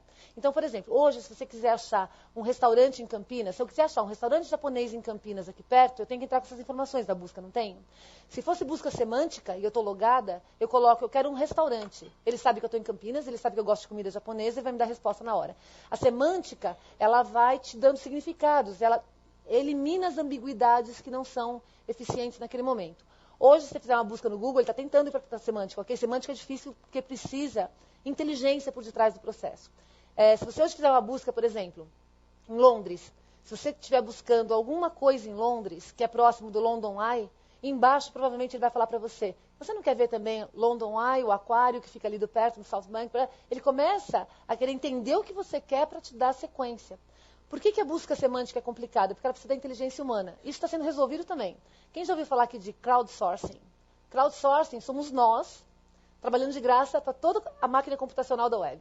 O que a gente faz? Quando você cataloga sua fotinho no Flickr, quando você cataloga o seu vídeo no YouTube, você coloca aquelas tags, não coloca? As palavras que você coloca dizem sobre o que aquilo se refere. E isso ajuda os mecanismos a catalogar isso e dizer em que contexto que eles estão. Se vocês entrarem hoje no Google Images, busquem uma imagem, por exemplo, a Torre Eiffel. Percebam que embaixo tem imagens similares. Quem já percebeu isso? Similar Images. Tem um link. Quando você clica em Similar Images, são muitas imagens parecidas tiradas daquele ângulo, etc. Como é que ele sabe? Não é reconhecimento de imagem. É as tags que as pessoas deixam e que ajudam no processo de inteligência. As novas especificações do W3C, que é o órgão que regulamenta a web, tem os formatos ricos que a gente deveria colocar nos dados. Se a gente escreveu o HTML, que é o código inicial, né, das páginas, dizendo o que cada dado é, a gente ajuda nessa semântica do processo como um todo, internet das coisas, ok? Então a gente está indo para esse processo. Então do ano passado para cá, e a outra coisa é a busca em tempo real por causa do Twitter. Então vamos chegar no ano passado. A gente já tinha uma experiência, uma tentativa bem legal de busca semântica, que é o PowerSet, quem quiser depois dar uma entradinha na internet. Os semânticos ainda não funcionam tão bem, os buscadores que são só semânticos, eles ainda estão tentando achar a fórmula correta. E o ano passado, na mesma época que foi lançado o Bing, a Microsoft, que vivia, né, não tinha processo de busca, e a Yahoo sempre fica atrás, a Microsoft lançou o Bing. E, gente, o Bing é muito bom. O Bing realmente dá resultados interessantes, inclusive ele vem com uma nova proposta de interface. Isso foi ótimo, que cutucou as interfaces do Google também. A gente está vendo várias melhorias na busca, né? Então veio o Bing e o Wolfram Alpha, que é um buscador semântico. Nesse mesmo cenário, a gente teve o quê? A explosão do Twitter e o YouTube, que já está há um tempão. Hoje, o YouTube é o segundo maior buscador do mundo. Como, Marta? Tá louca? Ele não é buscador, ele é um site de vídeos. As pessoas buscam lá dentro. Então, se você quer ter algum tipo de relevância na busca, seu vídeo tem que estar pensado, analisado para ser encontrado dentro do YouTube. Ele é o segundo maior volume de buscas. Querem outra estatística? O buscador que mais cresce no mundo é o Twitter. Marta, ficou mais louca ainda. Ele é um microblog. Não, o Twitter é onde tem um volume gigantesco de pessoas buscando informações sobre os tweets dos outros. É o que mais cresce. Ele ainda comparando com o volume dos outros, não é tanto, mas ele cresce, ele dobra de quantidade de buscas constantemente. Então, qual é o cenário que a gente está hoje? A gente tem Google dominando bastante. Isso acontece no Brasil em alguns cenários. Nos Estados Unidos já tem menos por causa do Bing. Mas se você pegar alguns países orientais, como o Japão, a busca ela se divide em várias plataformas. Não é só Google tão centrado. Em outros países, na China, não é uma dominância total do Google, né? Mas em vários países do mundo tem. Então é Google, Bing, Yahoo, né? Que é a plataforma da Microsoft, que tinha MSN Search, virou Bing, né? Com o Yahoo. A gente tem Twitter, né? Com o YouTube, que também fazem parte desse cenário de busca. E é isso que a gente tem agora. E emergindo os semânticos, que é o Wolfram Alpha, PowerSet e esse tipo de processos, né? E outra coisa também que é legal, por causa das novas tecnologias, a gente começa a ter os buscadores de música e de imagem. Tem vários de reconhecimentos já, você reconhece, você fotografa um monumento, ele sabe que você está fotografando e ele te traz informação sobre aquele monumento. De música, não sei quantos que vocês já testaram o Shazam. Gente, quem tem iPhone baixa, é muito legal, tá tocando a música. Na internet tem o Midomi, né? Ou tem alguns lá. Que você cantarola e ele acha para você a nona de Beethoven, por exemplo. Né? E olha que eu canto mal pra caramba. Ele dá uma cantaroladinha lá e ele acaba encontrando. Então isso abre novos caminhos para a parte de busca também. De história, respondi aí, Taz. De história, tá ok? De história. Então, ok. A primeira parte está. Agora. Agora a segunda parte, né? Como buscar, não é isso? Como buscar além das plataformas que a gente tem. Então, primeiro, não busque só na web. Você busque nas bibliotecas, busque nos outros lugares fora da web. Agora, a web pode te dar uma dica muito boa. Vou dar um exemplo. Numa sala de aula, se eu falar para os meus alunos, pessoal, vamos agora todo mundo ver, eu quero um trabalho aí em 1 hora sobre hipermídia. Todo mundo vai entrar no Google, brasil.com.br, vai acessar o primeiro link, vai ver os 3, 4 primeiros, vai todo mundo dar um trabalho praticamente igual. Nem que eles não copiem, ok? Mas são baseados em 3 fontes. Então, qual é a coisa legal? Primeiro, não se baseie só no Google. Cada buscador tem resultados um pouquinho diferentes. Segundo, não só o .com.br. Eu busco muito no .com, mais do que no .com.br, que tem um volume maior. Outra coisa, a Wikipedia. A Wikipedia é uma fonte de busca muito legal. Um monte de acadêmico não gosta do Wikipedia porque diz que ele é usado como única fonte. Verdade, como única fonte não é legal. Como em termos de validação, tem um monte de questionamento. Eu sou muito amiga de... Bom, eu já dei mais de 40 palestras no exterior. E eu sou muito amiga de acadêmicos no mundo inteiro. Tem um amigo meu que ele é líder do Instituto de Criatividade Distribuída nos Estados Unidos, em Nova York, né? E eles fizeram um teste que foi o seguinte, inclusive ele mandou a referência. Eu falei, me manda a referência, quero mostrar para todo mundo. Eu tenho referência disso, ok? Que eles colocaram, especialistas, tá? Colocaram um erro num artigo na Wikipedia, plantaram esse erro, que só um especialista poderia achar. E ficaram cronometrando quanto tempo ia demorar para acharem. Menos de 2 horas estava corrigido aquele erro. E aí o que esse cara fala, que é muito legal, que é o Trevor Schoss. Ele fala o seguinte, que qualquer artigo da Wikipedia que tenha mais de 2 anos, ele é um mini compêndio, é o melhor mini compêndio que você tem sobre qualquer área. E o que é mais interessante? Aí que vem a parte legal. Mais de 2 anos, ok? O que está lá não está legal, está em vermelho. Você percebe que a coisa está crua. Wikipedia é em inglês. Wikipedia em português, infelizmente, a lusófona ainda tem alguns problemas, né? Aí, se você olhar nas referências, esses artigos têm 2 anos, eles têm um monte de referências e livros. Gente, vai nas referências que tem lá embaixo e tem livros, vai lá na biblioteca, pega aqueles livros todos. E aqueles livros têm mais referências. Não é assim que a gente fazia antes. Então, a gente pode usar o potencial que a gente tem hoje para dar um start, mas vamos atrás de todo o restante que não é start. Isso faz com que a sua pesquisa seja rica e não fique na superficialidade daquilo que está lá. Outra habilidade que a gente tem que ter para pesquisar. Vocês não adquiriram uma habilidade aqui no mundo analógico de validar pessoas? Tem gente que fala coisa para vocês e vocês não acreditam, não é isso? Você fala, não, esse cara não sabe o que está falando. E tem gente que você acredita e faz aquilo. Fala, não, se ele fez isso, eu vou fazer igual. É a mesma coisa aqui, começar a ter alguma coisa de validação de fonte. Aonde eu posso acreditar, onde eu não posso acreditar. Não acreditar em tudo. Eu acho que a gente tem que perder essa ingenuidade que a gente tem ainda inicial de usar os meios digitais e começar a validar e ver como que a gente valida a informação de um modo geral, né? Então, essa é a minha dica, é assim que eu faço. Além dos cursos que não estão na internet, eu adoro participar. Tem uma coisa muito legal com o cérebro da gente. Algumas pesquisas mostram que quando você aprende uma coisa, por exemplo, uma coisa que eu não sei, crochê. Quando você aprende a fazer crochê, você não aprende só a fazer crochê.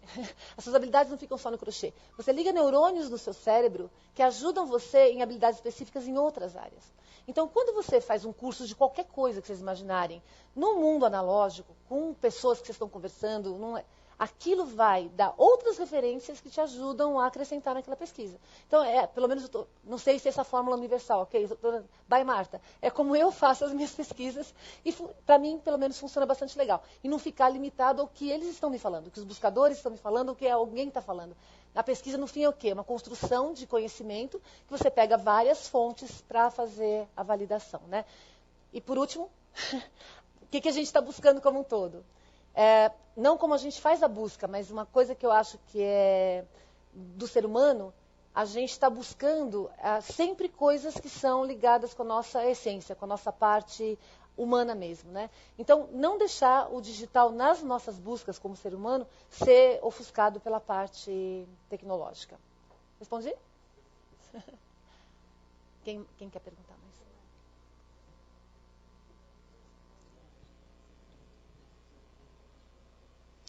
Olá, Marta. Olá. Eu também sou da área de marketing e gostaria de te fazer uma pergunta. Você falou da credibilidade, né? Que se pode 100%, você põe a mão no fogo, por isso 100% de Google, que dá para fazer a credibilidade, porque existem agências de marketing, que a gente sabe disso, que eles fazem exatamente isso. Eles põem tags e fazem com que a tua empresa, o teu negócio fique na primeira linha, né? Então, não dá para acreditar 100%, você tem que estar nos top 10. Agora, eu te pergunto uma coisa.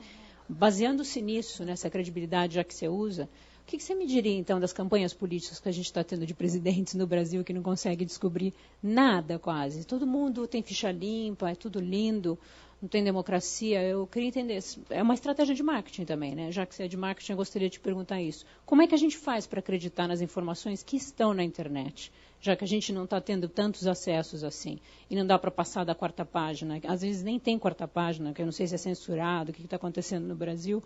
Mas e aí, o que você me diz, então, da pesquisa daquele político na internet? Então, primeiro da credibilidade. A credibilidade é justamente o contrário. O que eu falo é que a gente tem que tomar um cuidado gigantesco antes de acreditar no que está lá, porque pode ser sim manipulado. Agora, por outro lado, eu sou especialista em colocar sites em posições melhores. Não é sempre que você pode. Se alguém te garantir que coloca um site na primeira página, na primeira posição, dá um tiro nessa pessoa, não merece viver.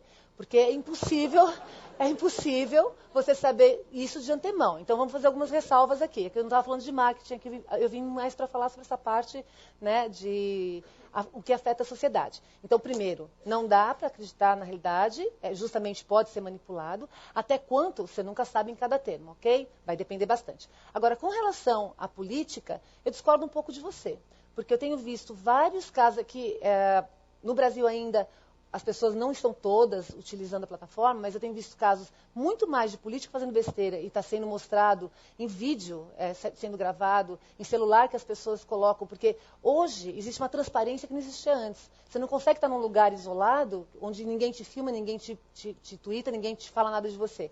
Então, isso já está acontecendo.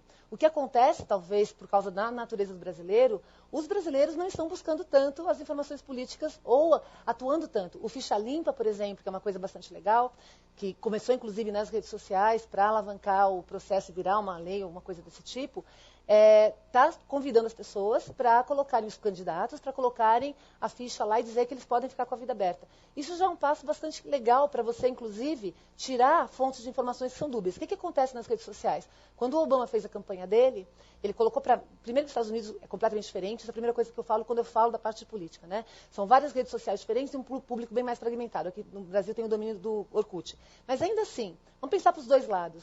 Tem coisa que você faz errado, que é legal até que as pessoas coloquem, e tem também a botaria, que não tem nada a ver com você. E às vezes o seu candidato oposto fala contra você e não está legal. Ele fez um site onde ele colocava todos os documentos que comprovavam o que ele estava falando que não era. Então, você dá uma transparência de novo para a sociedade de colocar lá, olha, não, tá bom, você está falando que eu fiz isso, eu tenho aqui um documento que não é verdade, que eu nasci no ano tal, ou que tal coisa aconteceu, que eu fiz escola em tal lugar. Então, se não tem aquele documento lá, você dá espaço para ter essa abertura das pessoas falarem ou não falarem e validar. Com relação à validação da informação, a mesma coisa que a gente faz aqui, eu acho que a gente tem que fazer lá. Não é à toa que os blogs, muitos dos comunicadores do mundo analógico, da comunicação que a gente tinha, são os blogs mais famosos na internet, os mais visitados, porque são pessoas que a gente acredita. Tanto que o modelo que a gente mais precisa hoje do jornalismo é essencial. Tanto que quando eu vejo algumas discussões, jornalista e relações públicas. Quem que resolve o problema de gestão de crise? É relações públicas. E agora a gente tem microcrises cada vez mais fomentadas pelo cenário das redes sociais. Então, jornalista, que é o cara que não é só para validar, mas para organizar aquela informação imensa que a gente tem, conteúdo horizontal, e transformar em algo que é interessante para você ler e te dar uma referência, e é o jornalista que você valida ou não. Então, eu acho que saber quem está falando aquilo é a mesma coisa que e-mail. Quantos anos a gente demorou para aprender que não é todo e-mail que você recebe que é verdade, né? Que não vai cair a cabeça de não sei quem porque fez aquilo, ou que você misturar uma coisa com a outra não vai explodir sua casa. A gente precisou aprender que não é tudo, que não é todo mundo que está precisando de sangue, liga primeiro para ver se está precisando de sangue ou não antes de você passar aquela coisa para frente. Então, essas validações que a gente aprendeu ao longo de 15 anos de e-mail, eu acho que a gente vai ter que aprender no social como um todo. Tem uma coisa interessante também na sua pergunta. Nós estamos mudando o modo como a gente percebe o mundo, inclusive as nossas críticas com relação ao mundo, ok? Hoje, se tiver um vídeo de uma pessoa no colegial dançando Macarena numa festa, tá danado. Vai arrumar emprego, todo mundo vai lá, mas ele estava lá dançando Macarena com não sei quem, não sei o que lá, né? Com o passar dos anos, é tanto vídeo de gente fazendo besteira na vida inteira, porque, desculpa, todo mundo aqui deve ter dançado alguma coisa, tomado um pouquinho a mais, etc, né? Que isso não importa. E isso é o que faz diferença? Não. O que vai importar? Nós vamos começar a validar diferente. Em vez de ficar essa coisa de, não, isso tudo que a gente escondia isso não é importante. Agora, se você fez alguma coisa antiética, se você fez alguma coisa contra a lei, se você fez alguma coisa que foi flagrado, que aí os políticos começam a ter que se preocupar mesmo, porque tem a permanência da internet, né? Aí sim você vai começar a ser julgado por isso. As pessoas... Eu tenho um amigo que lida com direito digital, muito legal. Ele cuida de vários casos aqui no Brasil e no mundo, e o Brasil está bem forte nessa área. E ele fala uma frase que a gente tem que lembrar todos nós o tempo todo, né? Que é assim, ele fala, a justiça absolve, a internet sempre condena. Porque na internet não tem jeito, você não consegue tirar as coisas que já... E a internet tem uma permanência, a partir da hora que um fragmento seu foi para o ar, ele está lá. E aí, você não, se tirar, mesmo judicialmente, foi lá, tirou. Se ela copiou, passou para a máquina dela, ela subiu de novo, você não tem mais controle sobre esse processo. Então, nós vamos começar a lidar com isso, eu acredito, como sociedade como um todo, e validar, inclusive, das nossas vidas, o que é hipocrisia. A gente achar que o outro nunca fez, que o outro nunca ficou bêbado um dia na vida, que o outro nunca dançou alguma coisa, e vai começar a focar no que realmente é relevante. Nós vamos começar a ter os processos relevantes nesse cenário, também a gente, para fazer o julgamento. É o que eu acredito que vai acontecer. Respondi? Quem mais? Legal. Marta, olha, muita gente aqui acompanhando pela web. O Felipe está aqui do meu lado. Quem está acompanhando a gente aí, Felipe? Das cidades aqui de São Paulo, Vinhedo, Pindamonhangaba, Pedreira, Campinas, Olambra, São Paulo, Caçapava, além de Porto Alegre, São Lourenço, Minas Gerais, Niterói, Brasília, Florianópolis. Na semana passada tivemos o Internautas de Vancouver, hoje é de Ontário, no Canadá. E a gente fez uma pequena pesquisa, que também estava falando de redes sociais, de Twitter, das pessoas que nos acompanham ao vivo, que a palestra está sendo transmitida agora em nosso site. 22% das pessoas não têm Twitter, mas estão nos acompanhando. Já é uma inserção digital. Agora tem uma pergunta, né, Tassi? Ou seja, é uma loucura que 80% das pessoas que estão nos acompanhando, 78% têm Twitter, né? Estão todas conectadas e participando aqui.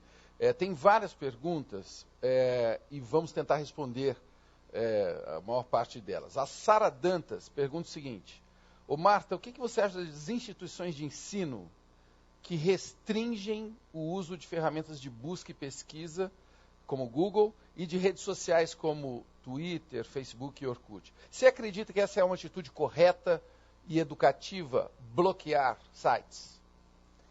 Então, essa mesma resposta acho que vale para as empresas, porque eu ouço as pessoas perguntarem, as empresas não deviam abrir tudo para todo mundo? Então, o que eu acho que, no caso das universidades, das escolas, é mais importante, eu acho que primeiro tem que educar, educação 2.0. Você não pode abrir antes de educar, porque é você tirar o contexto que você está de educação e abrir para o mundo. Então, a liberdade vem baseada em responsabilidade. Então, aliás, eu acho que a educação tem que começar na pré-escola hoje, tem que começar em casa com os pais, a educação digital, e nas escolas ensinar. E aí sim, abre tudo. Se você educa nesse sentido, é que nem você queimar livros sei lá quando, na antiguidade. Queimar livro não vai fazer a pessoa deixar de ler aquilo ou de se interessar por aquele assunto. Agora, você educar faz com que as pessoas realmente saibam o que escolher ou o que fazer, né?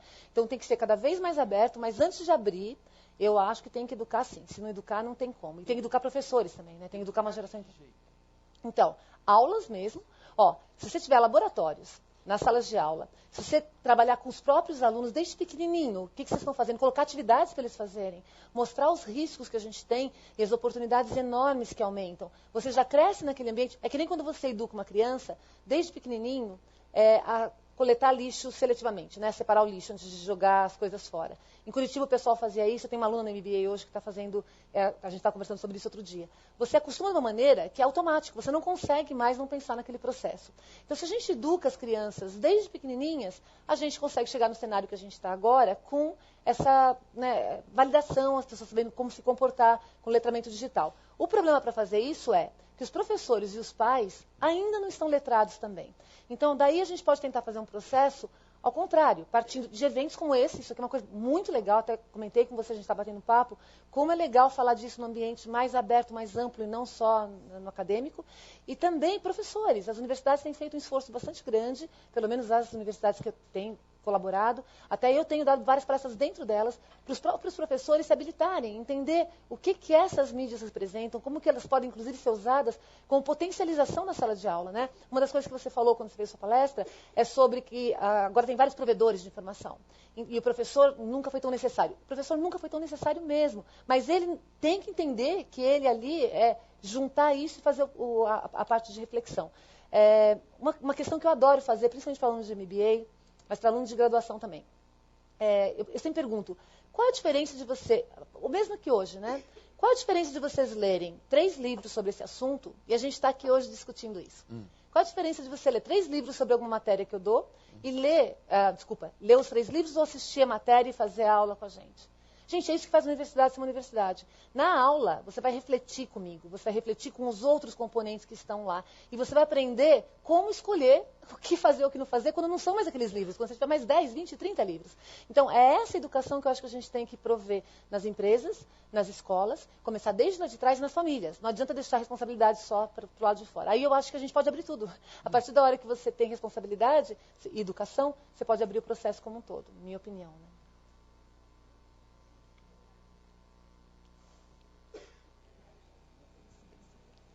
Oi, querida. Olá, Marta, boa noite. Bom, por coincidência, eu sou da área da educação, mas a educação séries iniciais. Tá. E a gente realmente, é uma escola municipal aqui de Campinas, a gente acaba proibindo o uso de celulares e as crianças não levam nem net, nem note, mas elas têm o momento da informática, onde inclusive elas têm acesso à internet, com monitores.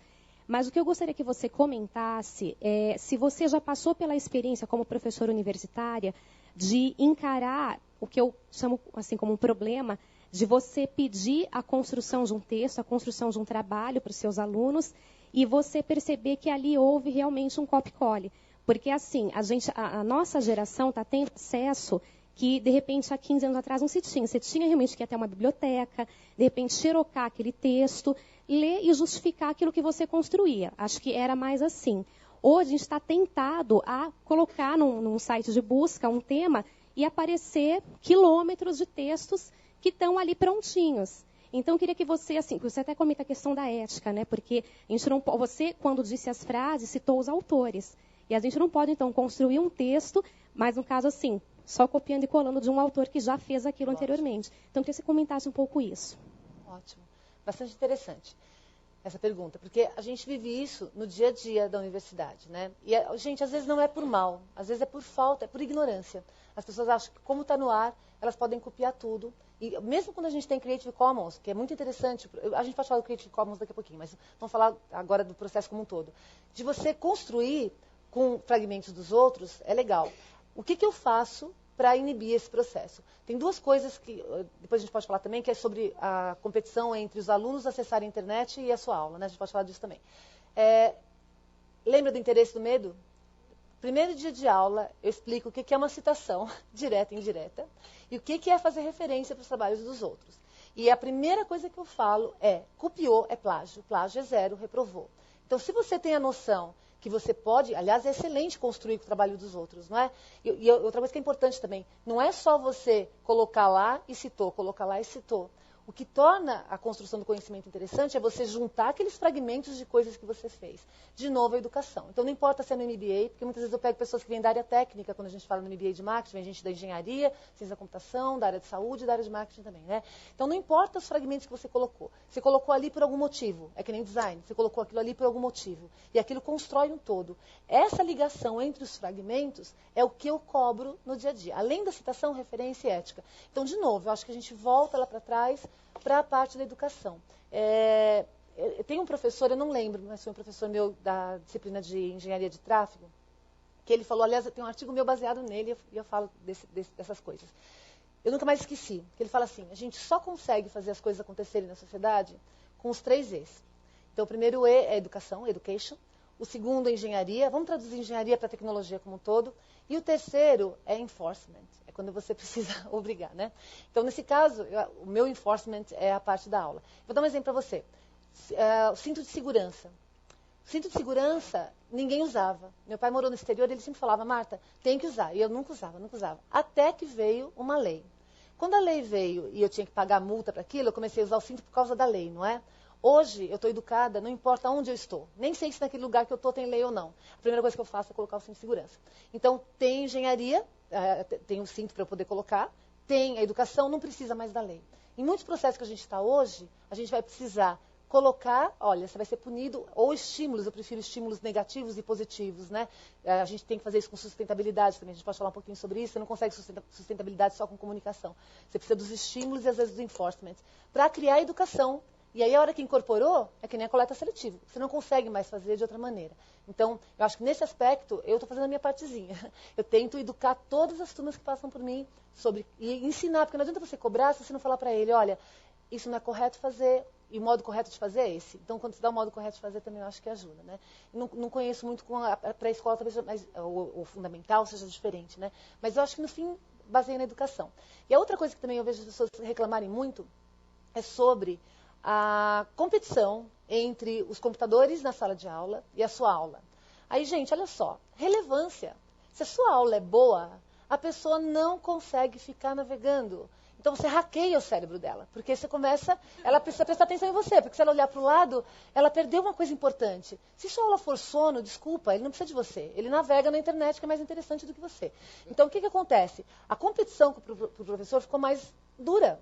Antes você podia ser até um professor não tão interessante. Agora, se você não for relevante, você perdeu para todas as outras distrações. Se você for relevante, ele não vai querer falar no telefone, ele não vai querer ficar trocando SMS e não vai olhar no computador. Às vezes eu dou aula em laboratório. Eu só não gosto do laboratório porque fica um barulhinho das máquinas todas e eu não vejo a cara, eu gosto de ver o rostinho das pessoas, né? Então, só por isso que eu não gosto. O resto, eles estão olhando para mim. Se não estiver olhando, está noutra vibe, não é relevante para ele. 90 e poucos % estão olhando para mim. E é isso que eu acho que é o prazer de você. Para tudo na vida agora é assim. É relevante? Eles olham para você. Você não é relevante para eles? Vai ter que ser relevante. E para a pré-escola, para alunos que vêm para o ensino fundamental e depois chegam na universidade, tem que entender qual é o cenário que eles têm na casa deles e o que eles já acessam para você poder estar alinhado na mesma linguagem. A minha humilde opinião. Entendeu? Mas, e aí, Felipe? Que outras cidades que estão conectadas aí com a gente? Chamaram minha atenção aqui, eu não falou a cidade, o pessoal se manifestou de Maringá, Fortaleza, Montes Claros, Foz do Iguaçu, Belo Horizonte e Salvador. Cerca de 500 pessoas já passaram pelo nosso site hoje para ver o vídeo e 250 nos acompanham nesse exato momento, desde o princípio da transmissão. Legal, obrigado, gente. Ou seja, estamos com relevância, Marta, que bom. Ainda bem. Olha, o Carlos Lopes pergunta o seguinte, ele é de São Lourenço, Minas Gerais. Marta, fale da web censurada em países como a China. Como ficam os seus cidadãos em relação aos dos outros países onde a busca e a internet é livre? Esse é um problema. Quando o Google aceitou a censura na China, ele foi execrado, né? Toda a imprensa internacional, mas aí a escolha foi, eu pego um mercado gigantesco em crescimento, cada vez maior, poderoso, ou eu bato o pé e não entro, né? Não tem o que a gente falar. Olha, é triste, é lamentável que isso aconteça, não é só na China, tem outros países, até a gente tem tentado, via Twitter, ajudar os países que estão nessa situação, porque o Twitter é mais difícil de censurar, e aí as pessoas começam a modificar o lugar de origem para tentar ajudar a infiltrar as pessoas que são daquele país. Mas é lamentável. Uma, porque você, para o seu próprio povo, de novo, eu acredito na educação, né? Educação liberta a gente. Se você limita o que seu povo pode ter acesso, você está limitando todo o material que pode torná-lo diferencial e que está alinhado com o mundo, que é aquele poder que eu falei que eu me sinto poderosa, que eu consigo falar com todo mundo ao redor do mundo o tempo todo. E isso limita o seu país. Então é um tiro no pé. Ao longo do tempo, isso vai ser problemático.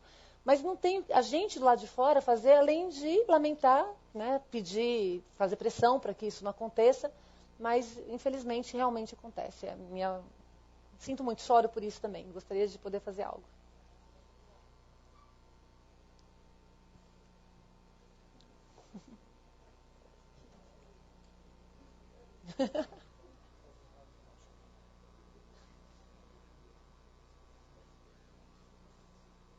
Eu tenho que dar uma fechada depois, né?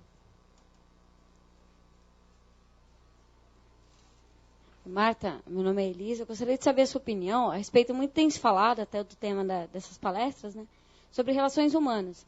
Então, hoje nós vemos que muitas pessoas usam como muleta toda essa facilidade que a gente tem de acesso e tudo. Então, eu gostaria de saber a sua opinião, qual o papel dos educadores, e principalmente como nós estamos em época de campanha, dos governos, nesse sentido de educação e orientação, e qual a sua opinião na parte que é positiva e negativa a essa facilidade que nós temos de acesso hoje, e sobre orientação. Qual seria a vantagem e, no caso, os malefícios que traz hoje, no caso, uma preguiça, né, para a sociedade hoje, de se escorarem nessa facilidade de acesso. Qual a sua opinião sobre isso? Tá, joia.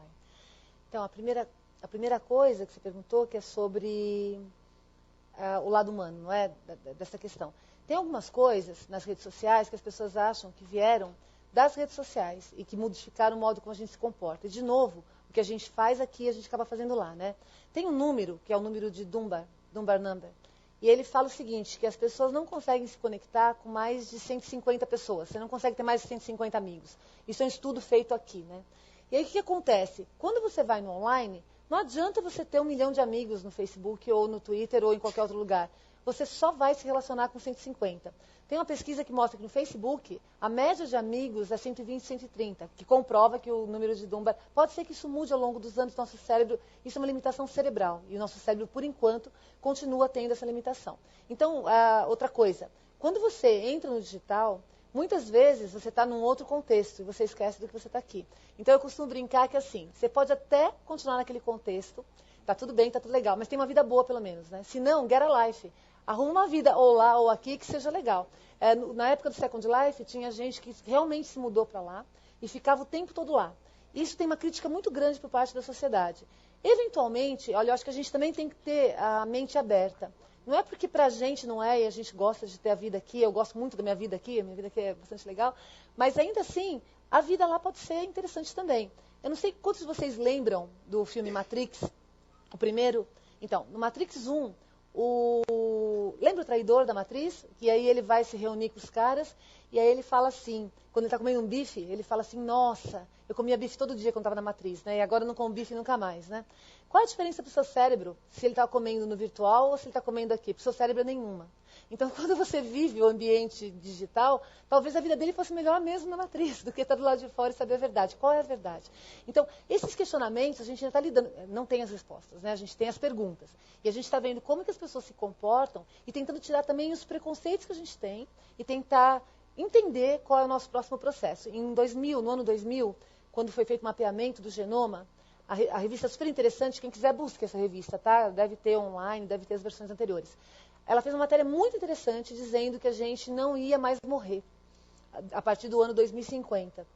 Por quê? A partir da hora que a nanotecnologia pudesse se conectar com os nossos neurônios, nossas células, a gente pode se transferir para o computador. Então, pensando nesse cenário, se seu corpo aqui não cai mais, você não fica mais enrugado, não acontece mais nada de ruim com você, e seu cérebro continua florescendo com outros potenciais, talvez seja um cenário interessante, né? Hoje, as próteses que a gente tem, uma coisa bastante legal para a gente pensar, tem um outro livro muito legal que é High Tech, High Touch, do John Naisbitt. E ele fala que quanto mais tecnologia a gente tem, mais a gente precisa do calor humano, que isso explica também essa busca nossa pela humanidade, né? E algumas coisas que ele fala nesse livro são muito interessantes. A gente hoje não consegue mais separar o que é natural e o que é artificial. Então, a gente começa a ter um blur por causa da tecnologia, né, entre as áreas. E aí, eu vou fazer uma pergunta para vocês. O que vocês acham? Prótese de silicone no peito, é natural ou artificial? Artificial.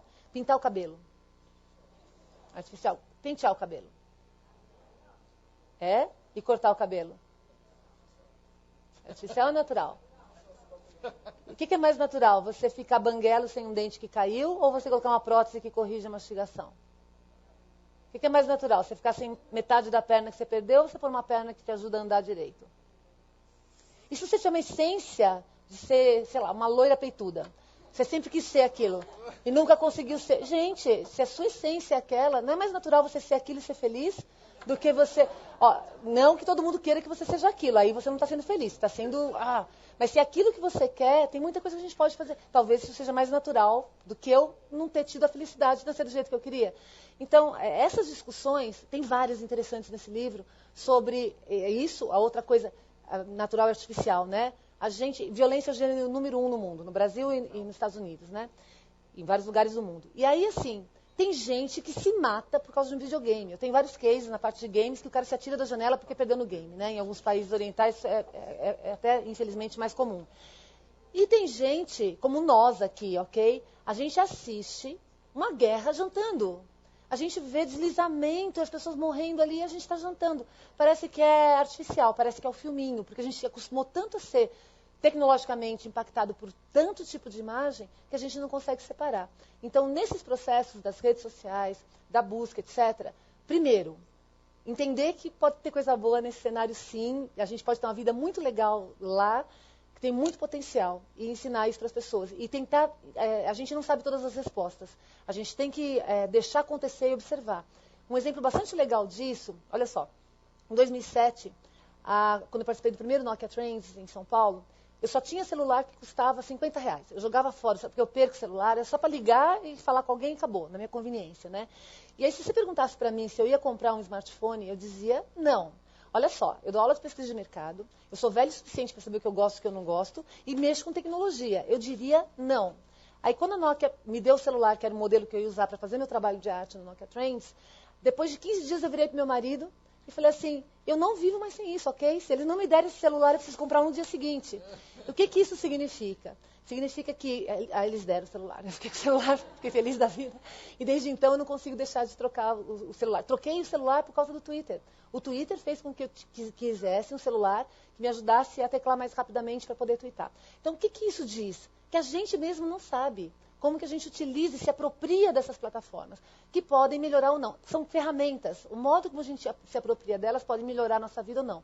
O que não pode acontecer é a gente viver em função delas, que é um pouco o que esse livro fala do high-tech high-tot, que a gente está intoxicado de tecnologia. E tem um outro livro também que chama Tecnocracia, que é, em vez de você usar a tecnologia para ampliar os seus sentidos e ampliar a sua vida como ser humano, você começa a viver em função dela. E aí você começa a utilizar... Por exemplo, quem aqui deixa o celular ligado de noite, o tempo todo? E atende todo mundo? Então, o povo manda em vocês, gente. O povo manda em vocês. Se você não desliga o seu celular na hora do almoço, ou numa hora X, numa hora Y, você começa a ficar intoxicado e você vive em função da tecnologia e não ao contrário. Então, o que eu acho legal? Educar, de novo. Mostrar onde é legal, mostrar o que não é tão legal. E não é dar caminhos, mas mostrar o menu e falar, vamos experimentar. E vamos ver, onde já não deu certo, talvez a gente não faça. E onde dá certo, a gente vai continuando. Né? Quem mais? E aí, Felipe, como que está aí? Aliás, para fazer justiça aqui, né, Felipe, ao que está rolando aqui no chat, muita gente falando que você é uma gracinha, mano. Fala aí. Ok, obrigada, gente. Teve uma última cidade que... Posso falar uma coisa antes, só para replicar isso daí? Mulher, depois dos 40, quando você fala que é uma gracinha, todo o resto não precisa mais elogiar, ok? Já foi. Se elogiar o branquinho do olho, já valeu, já está dentro. Obrigada. Só fazer justiça aqui, uma última cidade aqui que se manifestou, São Luís do Maranhão, tá? Eu ler só alguns comentários que chegaram aqui. A Joyce escreveu assim, vou surtar, ouvir a Marta e ler os coleguinhas. Isto é que é a era da busca das informações. E o Mário e a Yolanda, eles estão digitando juntos, né, no chat, eles escreveram assim, vai chegar o dia em que perguntaremos ao nosso computador o que estou sentindo. E você imagina duas pessoas digitando juntas. Imagina essa cena, você vê a situação que a gente está vivendo nesse planeta. Aliás, eu quero aproveitar, a Marta deu a dica do celular, eu queria dizer para vocês que eu melhorei muito a minha qualidade de sono depois que eu passei a não dormir com o celular do lado da cama. E isso não é brincadeira, não. Eu fiz isso agora há coisa de 2 meses e você passa a ter o dia seguinte muito melhor. Agora, não vale você tirar do lado da cama e botar ali no pé da cama, pertinho. Eu botei assim muito longe, para eu ficar com muita preguiça de atender o celular, ou de ir lá ver e-mail antes de dormir ou na hora que acorda. Eu recomendo a todos vocês ficar muito longe dos eletrônicos na hora que você quer carregar a sua bateria. É muito importante isso. Marta, a Ana Carolina faz uma pergunta, inclusive, muito apropriada sobre esse nosso cansaço de lidar com os eletrônicos e com essa facilidade de ficar rodeado de tantos eletrônicos. Você acha que os buscadores podem ter deixado a sociedade preguiçosa, já que antes da internet se lia mais e se tinha mais trabalho para achar determinada informação? Será que a informação e o conhecimento, não estão ficando muito de mão beijada? Então, primeira coisa, eu acho que a gente é preguiçoso por natureza, né? Tem algumas pesquisas que mostram que dos anos 70 para cá, a gente deixa de gastar 700 calorias por dia por causa do controle remoto, parará. Ou seja, se você facilitou, as pessoas realmente começam a ir para o caminho do mínimo esforço, né? Então, esse é um problema. Agora, eu discordo um pouco do ler mais, porque a gente acha que lê mais agora do que a gente lia antes, e tem pesquisas que mostram isso. A gente lê diferente.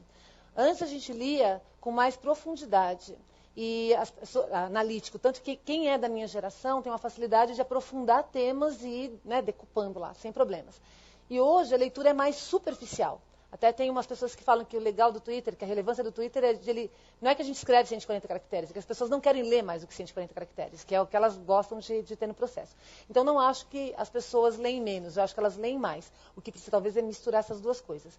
E aí, com relação a ficar mais fácil, ficar conveniente, é justamente por isso que os oráculos são perigosos. Eles justamente a busca, ou a interface ser bonitinha, os gadgets que você coloca no celular que funcionam legal. O que você está fazendo, gente? A gente está voltando a ser índio. A gente troca a privacidade, a gente troca os nossos dados por espelhinho. Só que espelhinho agora é um gadget digital que você coloca na sua... mas funciona, é tão bom, me ajuda tanto, né?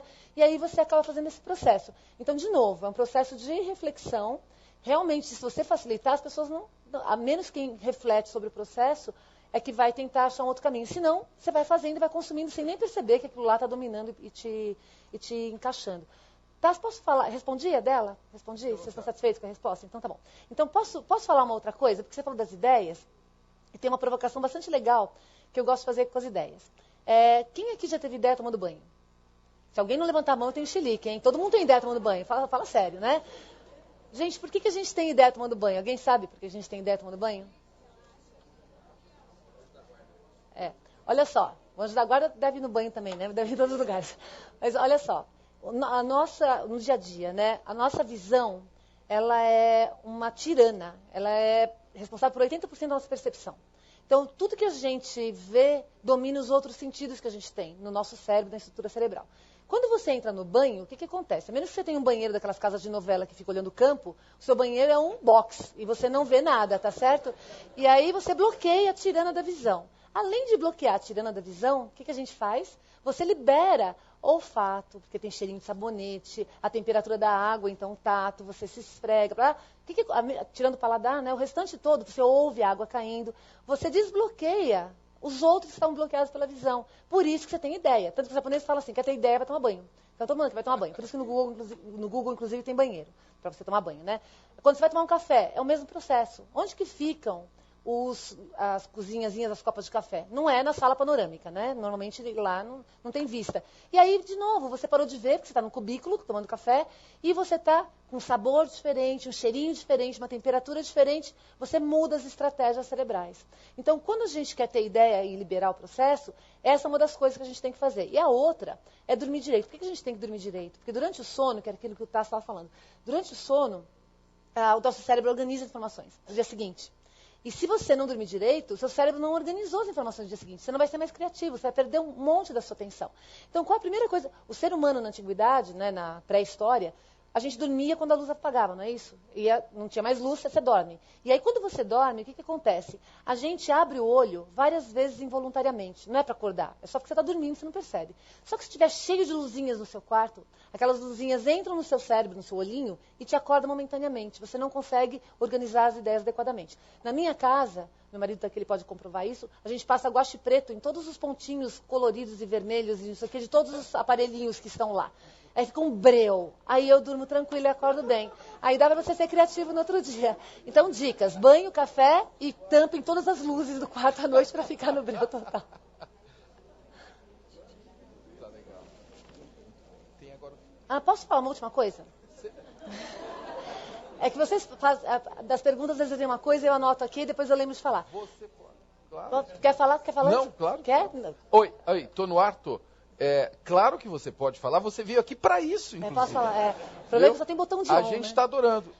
Eu vou aproveitar só para dizer para você o seguinte, a gente está caminhando para o final, mas vamos ter o maior prazer de te ouvir novamente.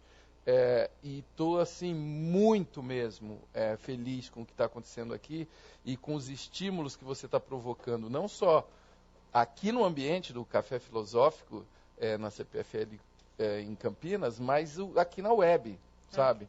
Eu acredito que você está nos estimulando de uma maneira extremamente sutil e, ao mesmo tempo, rápida, veloz, e, enfim. Tudo junto, como sempre, né, Marta? Agora, olha, eu vou aproveitar, já que você deu essa dica, para dizer para vocês o seguinte, essa questão de dormir longe dos eletrônicos é muito séria, viu? É muito séria mesmo. Eu queria dizer para vocês que uma vez eu estava estudando com um monge hindu, tentando ver se tinha conserto, essa confusão que eu vivo aqui dentro, né? E ele me disse o seguinte, que televisão dentro do quarto de dormir funciona como um aspirador de pó de energia. E eu levei um susto, porque eu dormia com um aspirador de pó de energia há muitos anos. E eu tomei coragem, tirei a televisão do quarto e mudei de nível do jogo. Você vai para um outro, realmente a sua vida muda. Eu queria aproveitar, agora eu vou imitar a Marta, que eu estou adorando esse Google ambulante que é a Marta, e perguntar aqui quem tem televisão dentro do quarto, levanta a mão. Olha que loucura, né? E eu acredito que a maioria dos telespectadores que estão nos vendo agora, alguns inclusive devem estar nos vendo no seu quarto. Eu queria sugerir que vocês pensassem nessa geografia, porque a gente está falando aqui do mundo virtual, mas a gente está falando de relações humanas, e aí a gente precisa cuidar muito do nosso sono. É muito legal você falar que o sono é o lugar que a gente organiza a criatividade. Então, pessoal, sugiro que vocês escolham um outro lugar para a sua televisão e para o seu celular. E agora a gente vai voltar para as últimas palavras da Marta, antes, obviamente, do Giancarlo vir aqui depois para fechar a noite. Tá, vamos lá, Marta. É até legal que a gente vai fechar com isso. Tem um livro muito legal que chama Cultura da Interface, do Steve Johnson, que ele fala como que o computador afetou o modo como a gente se comporta no mundo, o modo como a gente enxerga o mundo, né? E o último capítulo desse livro é sobre agentes. O que são agentes? São sistemas computacionais que começam a organizar a nossa vida. E nesse livro ele trata agentes inteligentes, né? Que seriam os inteligentes. Alguns são muito burros, mas alguns estão tentando ser inteligentes. E aí é muito interessante a gente pensar o que você deixaria ser organizado ou não por agentes digitais. Tem coisas que já são feitas, vocês nem se tocaram disso. Por exemplo, filtro anti-spam. Não é você que regula o seu filtro anti-spam, não é? Quem aqui já não perdeu alguma mensagem que ficou no anti-spam e era importante? Então, isso é um agente trabalhando por você, analisando as coisas para você. A gente vai chegar num ponto, quanto mais a gente tem esse processo de inteligência fora, ubiquidade, etc., de poder selecionar vários tipos de agentes para reservar passagem, para cada vez mais nesse processo. Então, é legal encerrar com essa reflexão, né? Fica para vocês dormirem à noite. Pensar como que os agentes afetam e o que seria legal de eles fazerem pela gente. Tem coisas muito legais que melhoram a nossa vida e o que não seria legal. E qual é esse poder que os agentes podem ter ou não podem ter. E leiam o último capítulo do livro do Steven Johnson, que vale a pena para completar isso daí. Então, eu queria agradecer a presença, a participação de todo mundo, Taz, pelo convite, pessoal do CPFL, muito legal. Prazer enorme para mim estar aqui. Sou fã do programa e para mim agora é uma honra ter participado dele. Valeu, gente. Obrigada.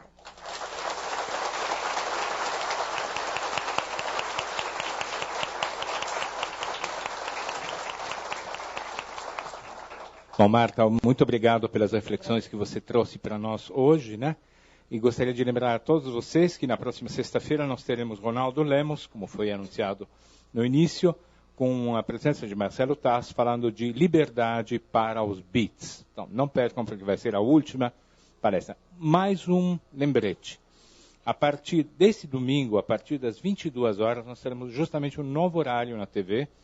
Não deixem de conferir, porque nós temos nada mais, nada menos que o Lobão falando sobre a volta dos deuses embusteiros. Então temos mais essa palestra muito interessante do Lobão. Vocês devem conferir. Então, gostaríamos de encerrar agradecendo Marcelo e principalmente a Marta, hoje convidada, pela intensidade das informações e, ao mesmo tempo, o tom coloquial com o qual ela nos entreteve. Muito obrigado. Então, gostaríamos de encerrar com um aplauso pela generosidade da palestra.